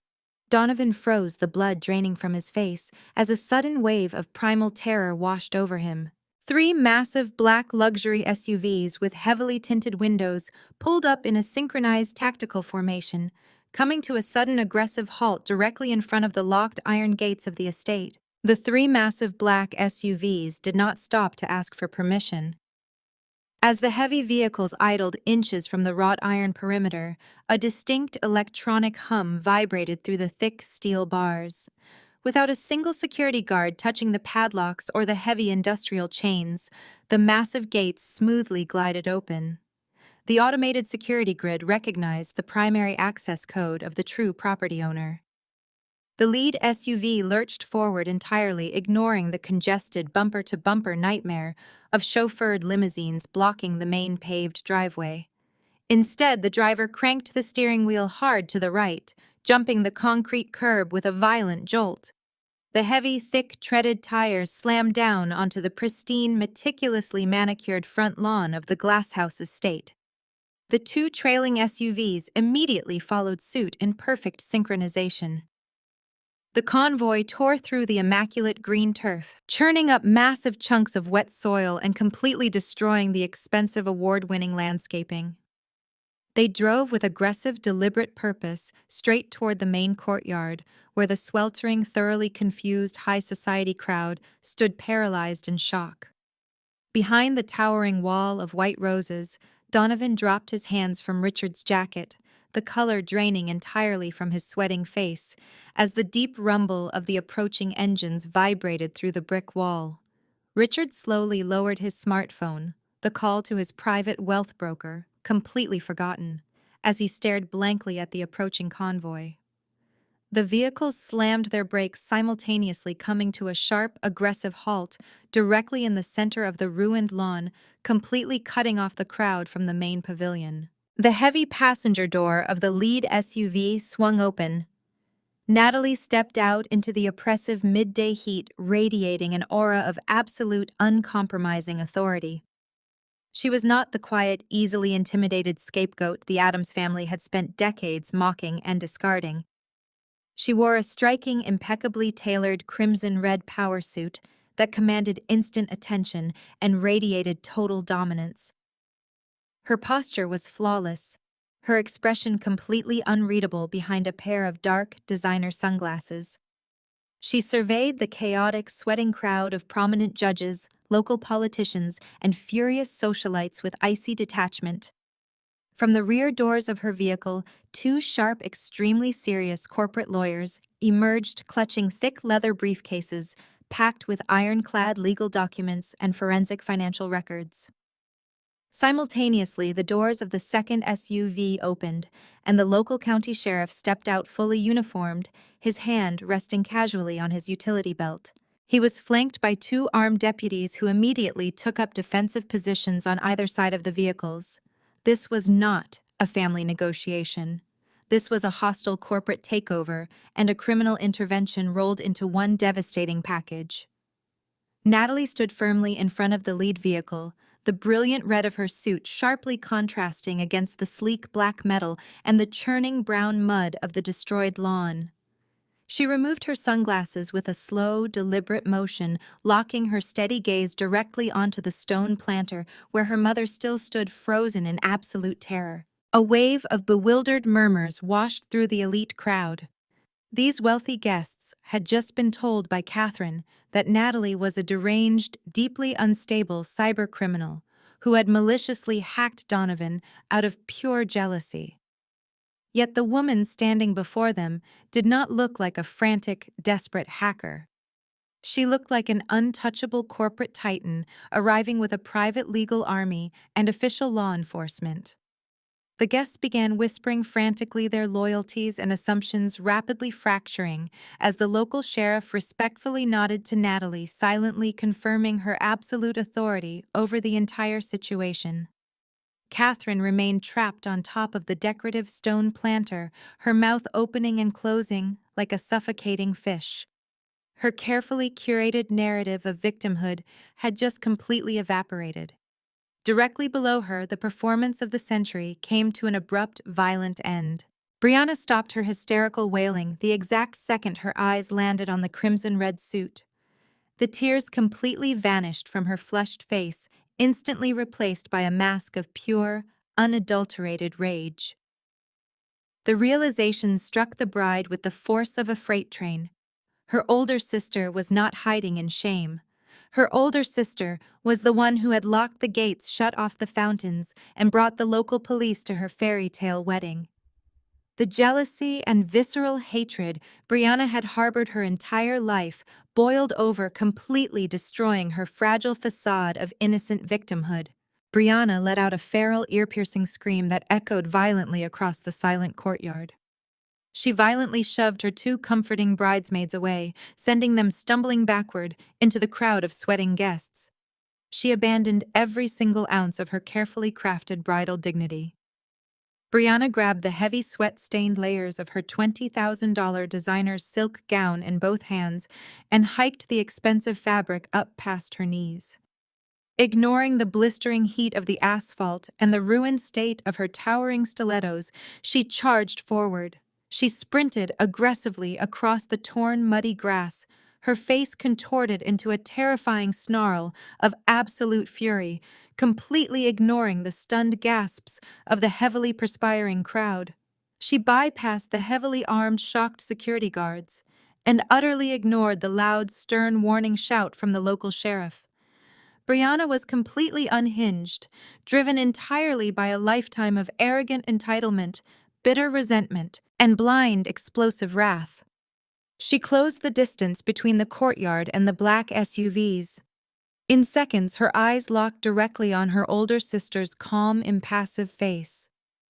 Natalie did not flinch. She did not take a single step backward or break intense eye contact. She stood perfectly still, her hands resting casually at her sides, watching the frantic bride barrel toward her like a runaway train. Brianna closed the final gap, letting out one final desperate scream of pure hatred as she raised her right hand high into the sweltering air, preparing to strike Natalie right in the face with her might. Before the palm could make contact with flesh, a thick, muscular arm shot forward like a steel piston. The local sheriff, moving with startling speed that defied his heavy frame, intercepted Brianna's descending wrist mid-air. The loud, sharp smack of his large hand, wrapping around her delicate forearm, echoed loudly through the humid courtyard. The sheer momentum of the bride's furious charge abruptly halted, snapping her body backward in a jarring whiplash motion.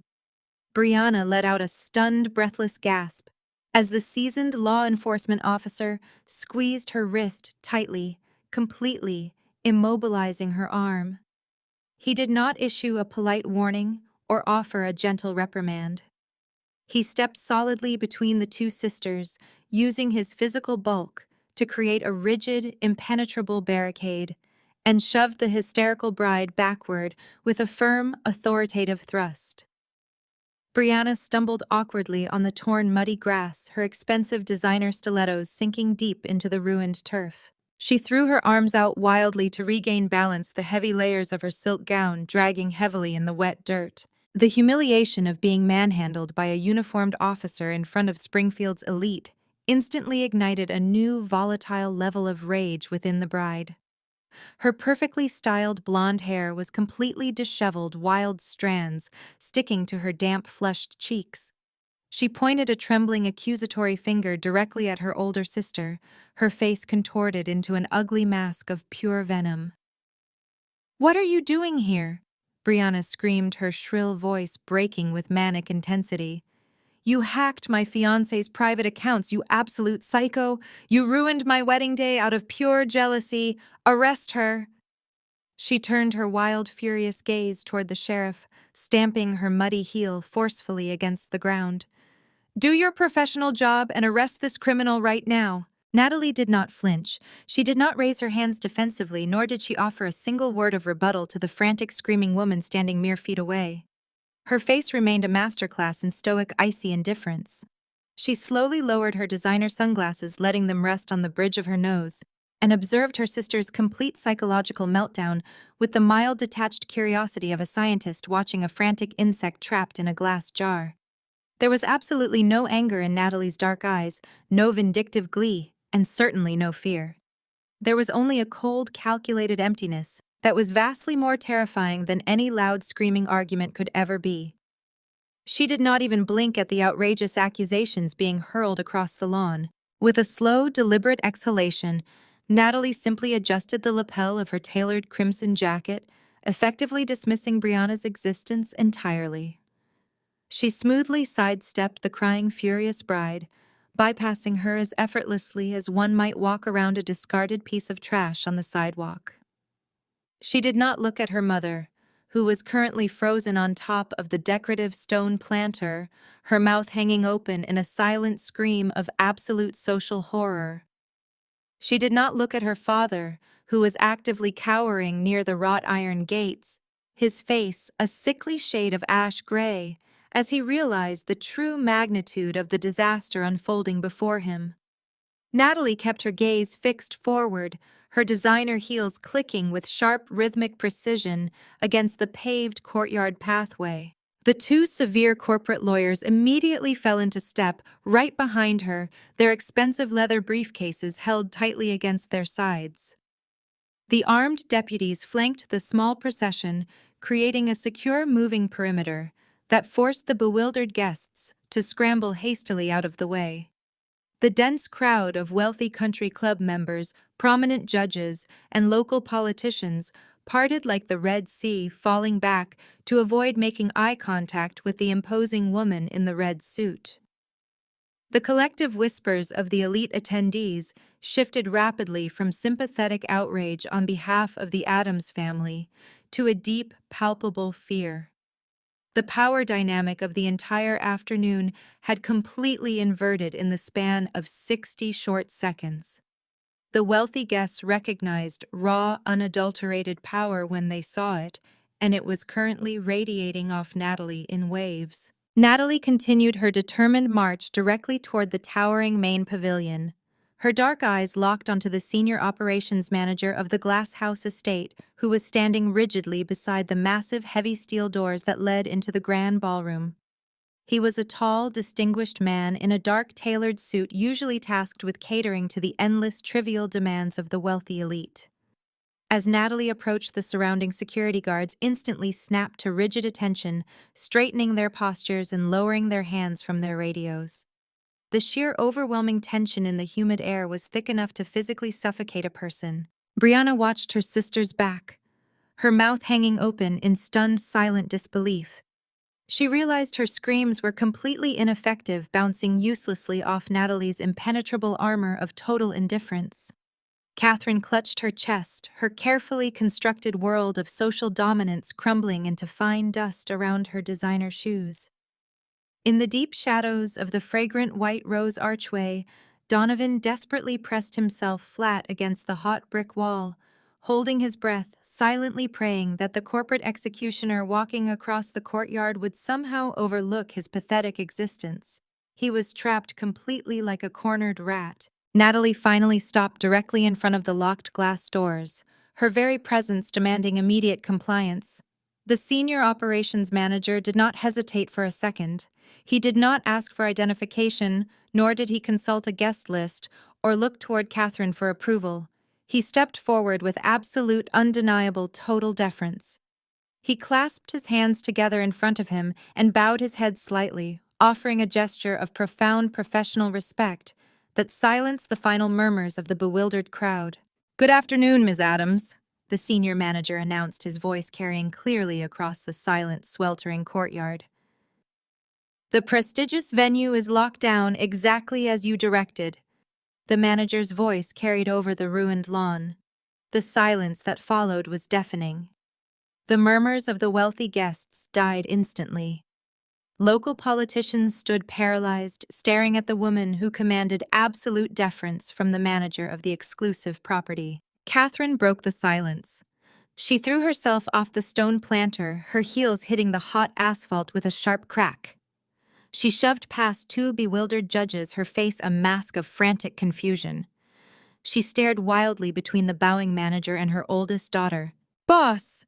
Catherine stammered, her voice stripped of its curated elegance. "What are you talking about? She is not your boss. She is just a desk clerk, a low-level accountant. There is a misunderstanding. Tell your staff to open these gates immediately before I have your job." Natalie kept her icy demeanor. She turned away from the heavy glass doors, pivoting to face her mother. She looked at Catherine, then at Richard, who was emerging from the shadow of the white rose archway, looking as though he had just seen a ghost. Natalie let the silence stretch for 5 agonizing seconds, allowing her presence to suffocate their lifelong arrogance. "There is absolutely no misunderstanding, Mother," Natalie said, her voice echoing across the silent courtyard. She did not yell. Her tone was smooth, authoritative, and utterly devastating. "I am the sole owner and chief executive officer of the Glasshouse Estate. You are currently standing on my private property." The courtyard seemed to stop breathing. Richard stopped dead in his tracks, his jaw dropping slack. He looked at the towering glass pavilion, the sprawling manicured grounds, and the heavy iron gates, suddenly realizing the true magnitude of the empire his discarded daughter possessed. Natalie took 2 deliberate steps toward them. "For 15 years you told everyone I was a failure. You mocked my business degree. You laughed when I took an accounting job instead of marrying a country club heir. You told your friends I was a lowly clerk to hide the embarrassment of my independence. But while you were paying for Brianna's sports cars, I was acquiring real estate." Catherine shook her head frantically, her hands trembling as she clutched her purse. "No, no, that is impossible. You cannot afford this place. It costs millions. We had to wire $50,000 just to clear the final vendor holds this morning." Natalie smiled, a sharp expression that shattered the illusion of the helpless scapegoat. "Ah, yes. The emergency $50,000. The frantic phone calls you made to me this morning, begging and threatening me to liquidate my meager savings to cover Donovan's banking issues." Natalie gestured toward the operations manager. "Where do you think those vendor holds originated, Catherine?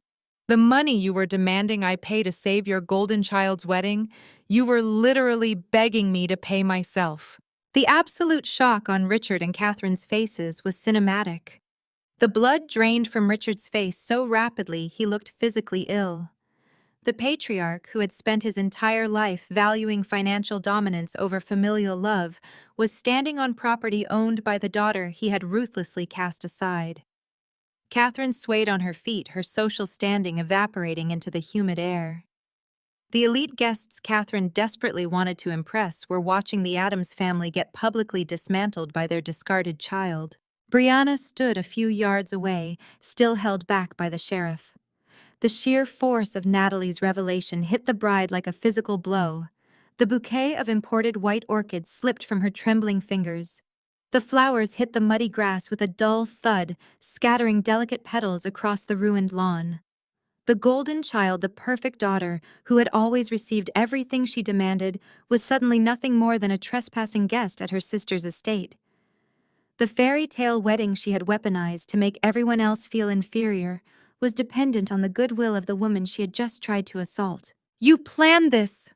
Brianna choked out, her voice ragged and breathless. "You bought this place just to ruin my life! You are an evil monster!"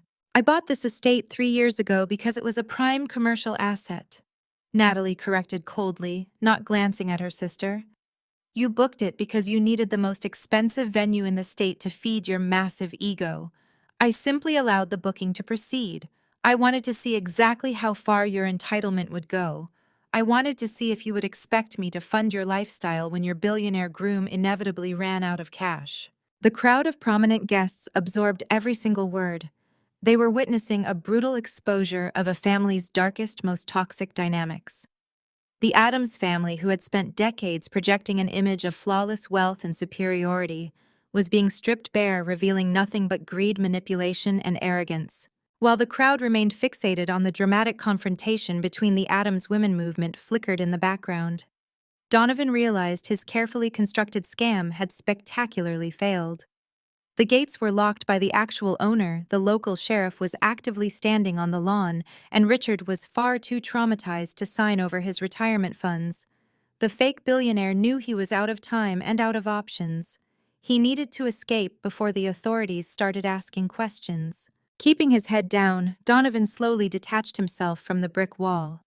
He slouched his shoulders, attempting to blend into the mass of confused guests.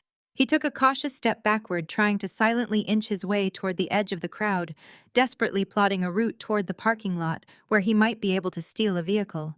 He had almost merged into a group of startled politicians when a sharp, commanding voice sliced through the humid air. Natalie's lead corporate lawyer stepped forward from the line of SUVs. He raised his right arm, thrusting a rigid, unwavering finger at the fleeing groom. The lead corporate lawyer kept his arm rigid, his index finger pointed directly at the sweating groom, attempting to slip into the panicked crowd. Donovan froze instantly. His shoulders slumped forward as his escape route collapsed before it even materialized. The sea of elite guests instinctively stepped away from him, creating a wide, isolating circle of manicured grass around the man who was supposed to be the guest of honor. Natalie stepped away from the glass doors and pivoted sharply on her designer heels. She raised her right hand and snapped her fingers with a sharp, resonant crack that echoed like a gunshot in the humid air. "Do not leave yet, Donovan," Natalie commanded, her voice slicing through the thick tension. "I have some extremely interesting news about your highly exclusive Swiss accounts." Donovan turned around slowly, his charm utterly dissolved. He looked like a cornered animal, his breathing shallow and erratic. His perfectly tailored tuxedo suddenly looked like a cheap costume. Brianna, still breathing heavily while being physically restrained by the sheriff, whipped her head toward her fiancé. Confusion temporarily overrode her blind rage. Natalie reached out her hand without looking back. Her second corporate lawyer immediately placed a thick black leather dossier into her palm. She flipped it open with practiced ease, her eyes scanning the top page with predatory precision. "Your heavily advertised cryptocurrency fund is nothing but a textbook Ponzi scheme," Natalie announced, her voice projecting clearly to ensure every single person in the courtyard heard the devastating truth. "You possess absolutely zero liquidity. You are currently $4 million in debt to incredibly dangerous people. Furthermore, the SEC officially froze all of your domestic accounts at exactly 9 o'clock this morning." She snapped the dossier shut, the sound ringing out like a judge's gavel. She took a step toward the groom, her gaze boring a hole straight through his crumbling facade. "You were actively trying to steal my father's retirement fund right here behind the Rose Wall to buy a one-way plane ticket to Dubai, were you not?" The courtyard erupted into a chaotic frenzy of shocked whispers and outraged gasps. The silence was completely shattered. Prominent socialites covered their mouths in horror. Local politicians immediately backed further away, desperate to distance themselves from a massive federal financial scandal. Brianna stopped struggling against the sheriff. Her entire body went completely rigid. The color drained from her flushed, tear-stained face, leaving her looking sickly and pale. She stared at Donovan, her mouth opening and closing without producing any sound. The fantasy of marrying a young, tech-savvy billionaire was imploding right in front of her eyes. Her massive diamond engagement ring suddenly felt like a chunk of heavy, worthless glass dragging her hand down. "Donovan," Brianna managed to croak, her voice barely a whisper. "Tell her she is lying. Tell them all she is just a jealous, lying psycho." Donovan did not look at his bride. He stared entirely at the ground, his chest heaving. The complete lack of a defense was the most damning admission of guilt possible. Richard let out a harsh, suffocating gasp. He gripped the edge of a decorative stone pillar to keep his legs from buckling beneath him. His mind raced back to the conversation behind the floral arrangement just minutes ago. He had been seconds away from authorizing the complete liquidation of his entire retirement portfolio. He had literally held his phone to his ear, ready to hand over his absolute last line of financial defense to a man who was actively packing his bags to flee the country. The daughter he had spent his entire life minimizing, ignoring, and treating as an embarrassment had just saved him from total, irreversible ruin. The outrage rippling through the crowd suddenly localized into a sharp, aggressive commotion near the front row of white folding chairs. 4 men in expensive matching groomsmen's suits broke rank. These were the wealthy investors Donovan had brought along to pad his side of the aisle, men he had paraded around as his elite business partners. "You son of a snake!" one of the groomsmen roared, his face turning an angry shade of purple. He threw his silk boutonniere onto the muddy grass and stormed toward the isolated groom. "You told me that bridge loan was secured. I wired you $300,000 on Tuesday. You swore the returns were guaranteed. My brother mortgaged his firm to buy into your crypto seed round." Another groomsman shouted, his voice cracking with panic and raw fury. "Where is our money, Donovan? Where is our money?" The realization that Donovan had scammed his own inner circle sent a shockwave of sheer terror through the rest of the attendees. Several older country club members began pulling out their phones, frantically dialing their personal wealth managers to check on funds they had likely invested in Donovan's phantom portfolios, based entirely on Richard's glowing recommendations. The social event of the season had devolved into a massive, panic-stricken crime scene. Catherine remained frozen on the stone planter, her pristine, curated reality completely destroyed. She had bragged to every single woman in her social circle about her brilliant billionaire son-in-law. She had mercilessly mocked her friends whose daughters had married ordinary men. Now she was the mother of a bride who was publicly engaged to a broke, desperate con artist. The social humiliation was absolute and permanent. Donovan raised his hands defensively, backing away from his furious groomsmen. He looked frantically around the enclosed courtyard, searching the manicured hedges and tall brick walls for any possible avenue of escape. He was entirely trapped between the furious investors, the locked glass doors, and the heavily armed deputies securing the perimeter. Before Donovan could utter a single word of defense or attempt a pathetic apology, the heavy metal doors of the third black SUV swung open with a resounding heavy thud. Two federal agents stepped out silently, flashing their golden badge credentials. The two federal agents moved with synchronized precision. Their golden shields caught the harsh afternoon sunlight, reflecting blinding glares into the eyes of the stunned onlookers. The taller agent, a broad-shouldered man with a cropped haircut, locked his eyes onto the sweating groom. He bypassed the furious groomsmen who instinctively took a step back, eager to distance themselves from the radioactive center of a federal investigation. "Donovan Hayes," the lead agent announced. His voice possessed a hard, metallic quality that completely silenced the remaining murmurs in the courtyard. "You are under arrest for federal wire fraud, securities fraud, and operating an unlicensed financial syndicate." Donovan's meticulously crafted facade crumbled. His eyes darted wildly. He looked at the imposing agents, the furious investors, and finally at the locked gates. Pure panic overrode whatever rational thought remained. He spun on his heel and lunged toward the narrow gap between the white rose archway and the stone perimeter wall. He shoved past a terrified waiter, knocking a silver tray of champagne flutes onto the pavement with a sharp clatter. He did not make it far. The local sheriff, who had been standing nearby after neutralizing Brianna's assault, reacted with explosive speed. He anticipated the groom's flight path instantly. As Donovan sprinted across the torn, muddy turf in his leather shoes, he lost his footing. His arms flailed wildly as he tried to maintain balance on the slick-churned earth. The sheriff closed the distance in 3 massive strides. He launched his heavy frame forward, executing a textbook tackle. The law enforcement officer hit Donovan squarely in the lower back. The impact drove the wind from the groom's lungs in a loud, wet wheeze. They went down hard together, crashing violently into the ruined manicured grass directly in front of the pristine floral archway. Mud splattered across the brilliant white roses and stained the groom's tuxedo. Donovan thrashed like a netted fish, kicking his legs desperately in the thick dirt, but the sheriff easily overpowered him. The officer pinned the struggling man face down into the mud, driving his knee sharply between Donovan's shoulder blades. He grabbed Donovan's right wrist violently, twisting it behind his back, followed immediately by the left. The click of steel handcuffs ratcheting tightly over Donovan's wrists echoed across the silent courtyard. Brianna stood paralyzed, her hands hovering near her mouth. The reality of the scene unfolding before her simply refused to process. This was supposed to be the moment she secured her elite status forever. This wedding was meant to crush her older sister into permanent submission.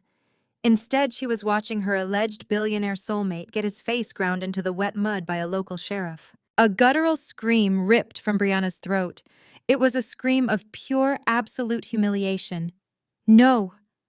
Brianna shrieked, falling heavily to her knees on the hot asphalt, completely ignoring the sharp pain as the rough ground scraped her bare skin. "This is a mistake. He is a billionaire. You are ruining my wedding." The sheriff hauled Donovan roughly to his feet.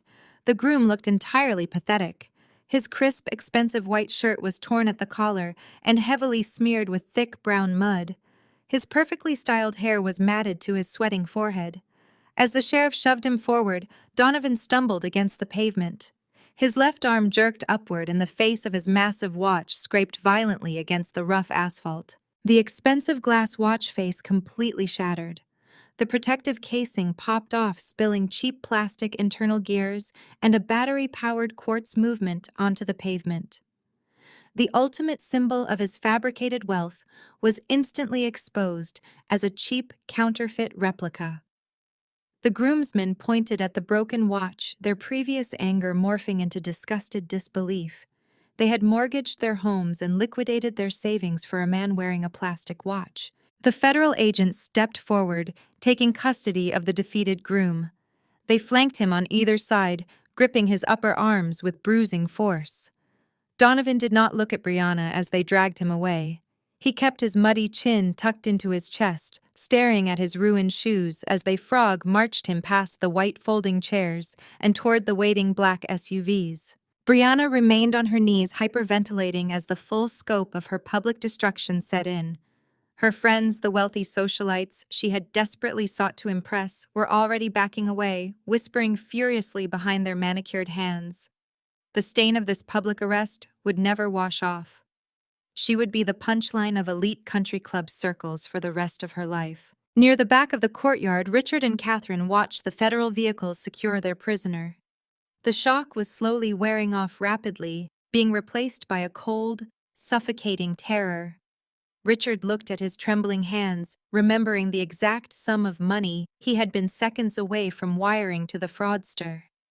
He had been prepared to liquidate his entire retirement portfolio to save face. Catherine placed a shaking hand on her husband's arm. The social humiliation of the canceled wedding was instantly eclipsed by a terrifying reality. They had remortgaged their suburban house to the limit. They had drained their savings accounts to zero. They had maxed out every credit card to fund the extravagant floral arrangements, imported caviar, and towering champagne fountains. They had spent hundreds of thousands on a wedding that had just ended in a federal arrest. Richard slowly turned his head, his eyes moving away from the black SUVs. He looked across the silent courtyard, his gaze finally locking onto his oldest daughter. Natalie stood perfectly still in her crimson suit, flanked by her lawyers radiating absolute power. The grim reality of their ruined finances crashed down on Richard and Catherine with an undeniably crushing weight. They were bankrupt, and the only person who could save them was the daughter they had spent a lifetime trying to destroy. The heavy steel doors of the federal vehicles slammed shut, with a finality that vibrated through the stone pavers of the courtyard. The black SUVs accelerated smoothly down the pristine gravel driveway, their red and blue lights painting the manicured hedges in harsh flashing colors. The oppressive silence that followed the departure of the authorities was heavy enough to crush bone. The elite crowd of wedding guests remained paralyzed, their champagne flutes hanging forgotten in their hands as they stared at the muddy, devastated remains of the Addams family. Richard and Catherine did not move toward their weeping golden child. Brianna was still huddled on the ruined lawn, desperately clutching her torn designer veil and sobbing into the dirt. Instead, the patriarch and matriarch of the once proud family turned their bloodshot eyes toward the glass pavilion. They looked at the soaring marvel, the sprawling manicured grounds, and the heavy iron gates that locked the world out. Then they looked at the sole owner of this massive empire. The arrogance that had defined Richard and Catherine for decades evaporated in an instant. The polished veneer of upper-crust superiority shattered, exposing the terrified bankrupt reality underneath. Richard stumbled forward, his legs moved awkwardly, his leather shoes slipping on the wet grass as he broke into a frantic run. Catherine followed immediately behind him, her designer heels sinking into the mud. She abandoned her purse, letting it fall into a puddle as she sprinted toward her oldest daughter. They reached the edge of the patio where Natalie stood. Richard did not stop to regain his composure. He did not attempt to maintain his dignity in front of his wealthy peers. The man who had spent his entire life demanding respect and projecting financial dominance collapsed. His knees hit the hard pavers with a sickening thud.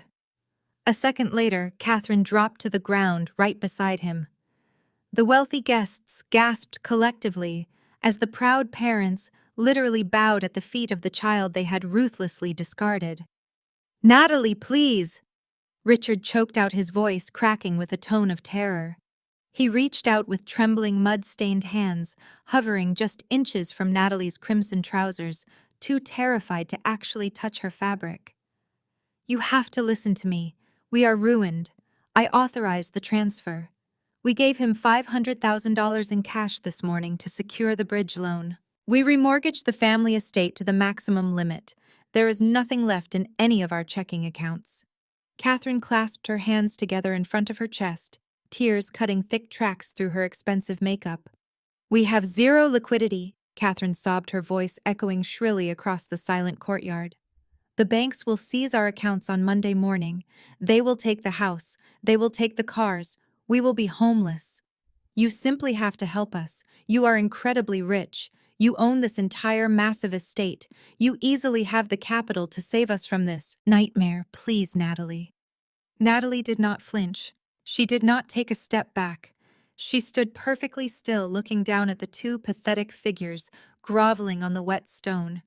Her expression remained a mask of absolute chilling indifference. There was no anger left in her eyes, no lingering resentment, and absolutely zero pity. She looked at her parents the same way a corporate auditor evaluates a bankrupt, failing company. The silence stretched out, forcing Richard and Catherine to endure the agonizing weight of the public spectacle. The local politicians, the country club board members, and the elite socialites were watching every single second of this absolute degradation. The Adams family was effectively dead in this town. Their reputation burned completely to ash. Natalie slowly tilted her head. Her voice, when she finally spoke, was calm, measured, and devastatingly precise. "I distinctly remember a Tuesday morning exactly 15 years ago." Natalie stated the words, carrying clearly to the back row of the stunned audience. "You threw my two cheap suitcases down the front staircase. You explicitly told me that I was a massive disappointment. You looked me in the eye and said that failures did not belong in your house. You told me that because I chose an accounting degree over a wealthy husband, I was no longer considered family." Richard squeezed his eyes shut, fresh tears spilling over his cheeks. He opened his mouth to apologize, but Natalie raised a single commanding finger, silencing him instantly. "You made your bed." Natalie continued, her tone completely devoid of emotion. "You chose to invest your entire future in a man solely because he projected an illusion of wealth. You chose to fund Brianna's massive ego instead of performing basic financial due diligence. United States property law is incredibly clear on this specific matter. You willingly signed the mortgage documents. You actively authorized the wire transfers. Therefore, you completely bear the entirety of the resulting financial debt." "Natalie, we are your parents," Catherine wailed, her voice breaking into a hysterical screech. "You cannot simply abandon us to the streets. You have millions. $500,000 is nothing to you now. You can write a check right now and fix this entire situation." Natalie smiled. It was not a warm smile. It was the sharp, calculated smile of a corporate predator who had just finalized a hostile takeover. She looked past her, weeping parents glancing briefly at Brianna, who was still crying in the mud, entirely ignored by the mother and father who had worshipped her all morning. Natalie looked back down at Richard and Catherine. She delivered her final lethal blow with perfect chilling enunciation. "Do not ever bother calling me when the bank formally forecloses on your house tomorrow morning," Natalie instructed coldly. "I am a very successful real estate investor, but I absolutely never buy any toxic assets whatsoever." Natalie turned around and walked back into her beautiful glass estate, leaving them kneeling in the dirt with absolutely nothing. Natalie turned her back on the spectacle. The heavy silence shattered into a chaotic symphony of fleeing guests. The elite attendees scrambled toward the iron gates, desperate to avoid any association with a federal wire fraud investigation. Women in silk gowns hiked their skirts, abandoning their cultivated poise to sprint across the damp pavement. Men in tailored suits shoved past one another, loudly barking instructions to their frantic drivers. The string quartet had already vanished, abandoning their expensive instruments on the lawn. The catering staff melted into the shadows of the glass pavilion, leaving towers of imported caviar and crystal champagne flutes completely unattended. The illusion of the ultimate high society wedding was obliterated, replaced by a frantic stampede of survival. Natalie did not spare a single glance for the fleeing socialites.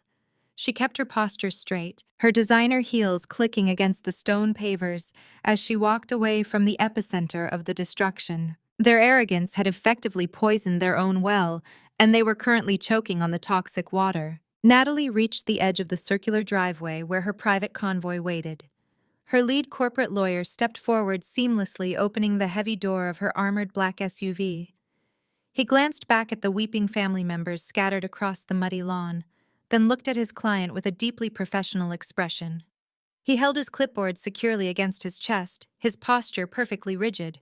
"Are we clear here, Ms. Adams?"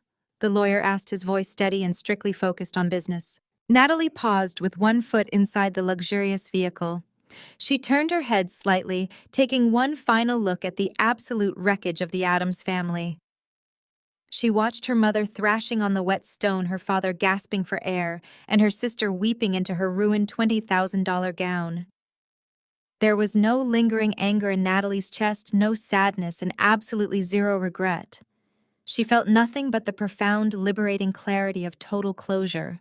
"Crystal clear," Natalie replied, her voice carrying a sharp, icy authority. "Turn the sprinklers on." The lawyer nodded once, immediately speaking a brief command into his secure earpiece. A second later, the estate's massive industrial irrigation system hummed to life. Dozens of solid brass sprinkler heads popped up from the manicured lawns simultaneously. High-pressure streams of freezing cold water erupted across the courtyard in wide, sweeping arcs. The powerful jets blasted directly into the remaining toxic family members, soaking them instantly. Brianna shrieked as the freezing water hit her face, flattening her elaborate hairstyle against her skull. Catherine gasped, her expensive silk dress clinging to her shivering frame. Richard merely slumped forward, letting the cold water wash over his defeated shoulders as the reality of his total ruin washed away the last remnants of his lifelong arrogance. Natalie climbed gracefully into the back of her SUV, the heavy door slamming shut behind her, instantly silencing the chaotic sounds of the courtyard.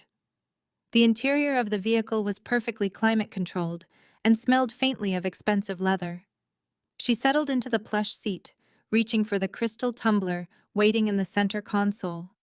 She took a slow, refreshing sip of sparkling water, letting the cool liquid soothe her throat. She set the glass down and smoothly opened her silver laptop, her eyes immediately scanning a complex spreadsheet of global real estate acquisitions. She did not look out the tinted window at the soaking, miserable figures shivering on the lawn. They were no longer her problem. They were simply a bad investment she had finally written off. "To the airport," Natalie instructed her driver, her tone brisk and entirely focused on the future. "My flight to London is still on schedule." The driver nodded silently, shifting the massive vehicle into gear. The SUV accelerated smoothly down the pristine gravel driveway, slipping past the heavy iron gates and merging safely onto the quiet coastal highway. The sprawling glass estate shrank in the rearview mirror, permanently leaving the broken past behind forever. Fade to black.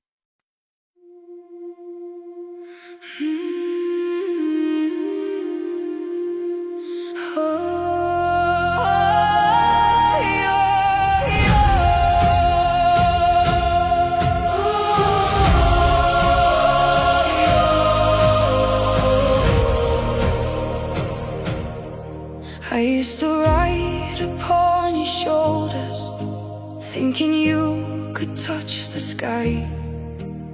Every road felt less uncertain when I saw the world through your eyes.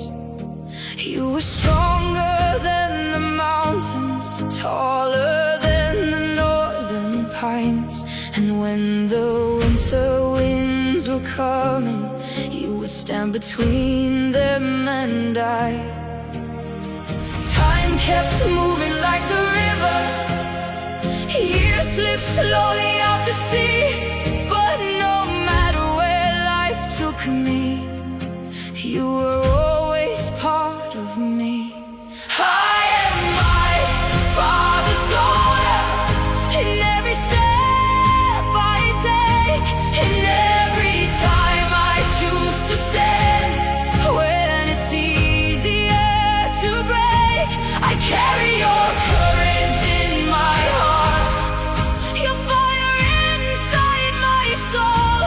And though the years keep moving on, your love still leads me home.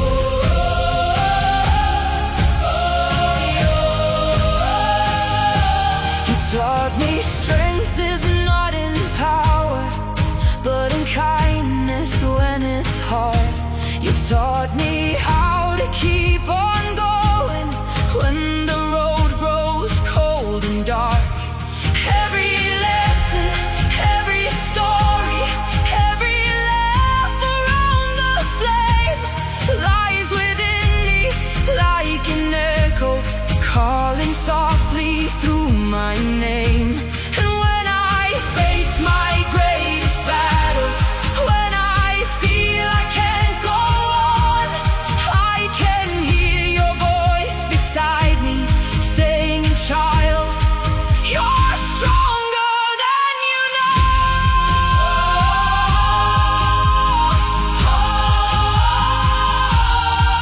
I am my Father's daughter, in every step I take, in every time I choose to stand.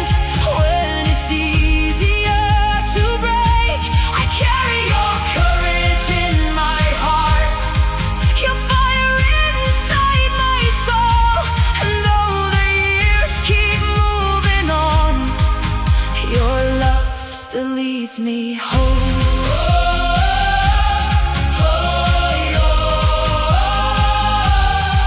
One day the snow will cover footprints, one day the fire will burn low.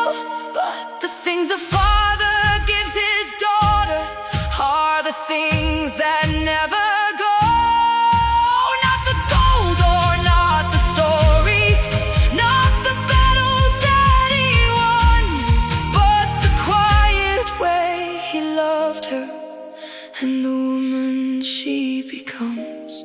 I am my Father's daughter, and I always will remain. Through every triumph, every loss, through every joy and every pain, the world may change around me, the stars may fade above, but I will always carry with me my Father's endless love. And when they ask me who I am, I'll smile and answer softly.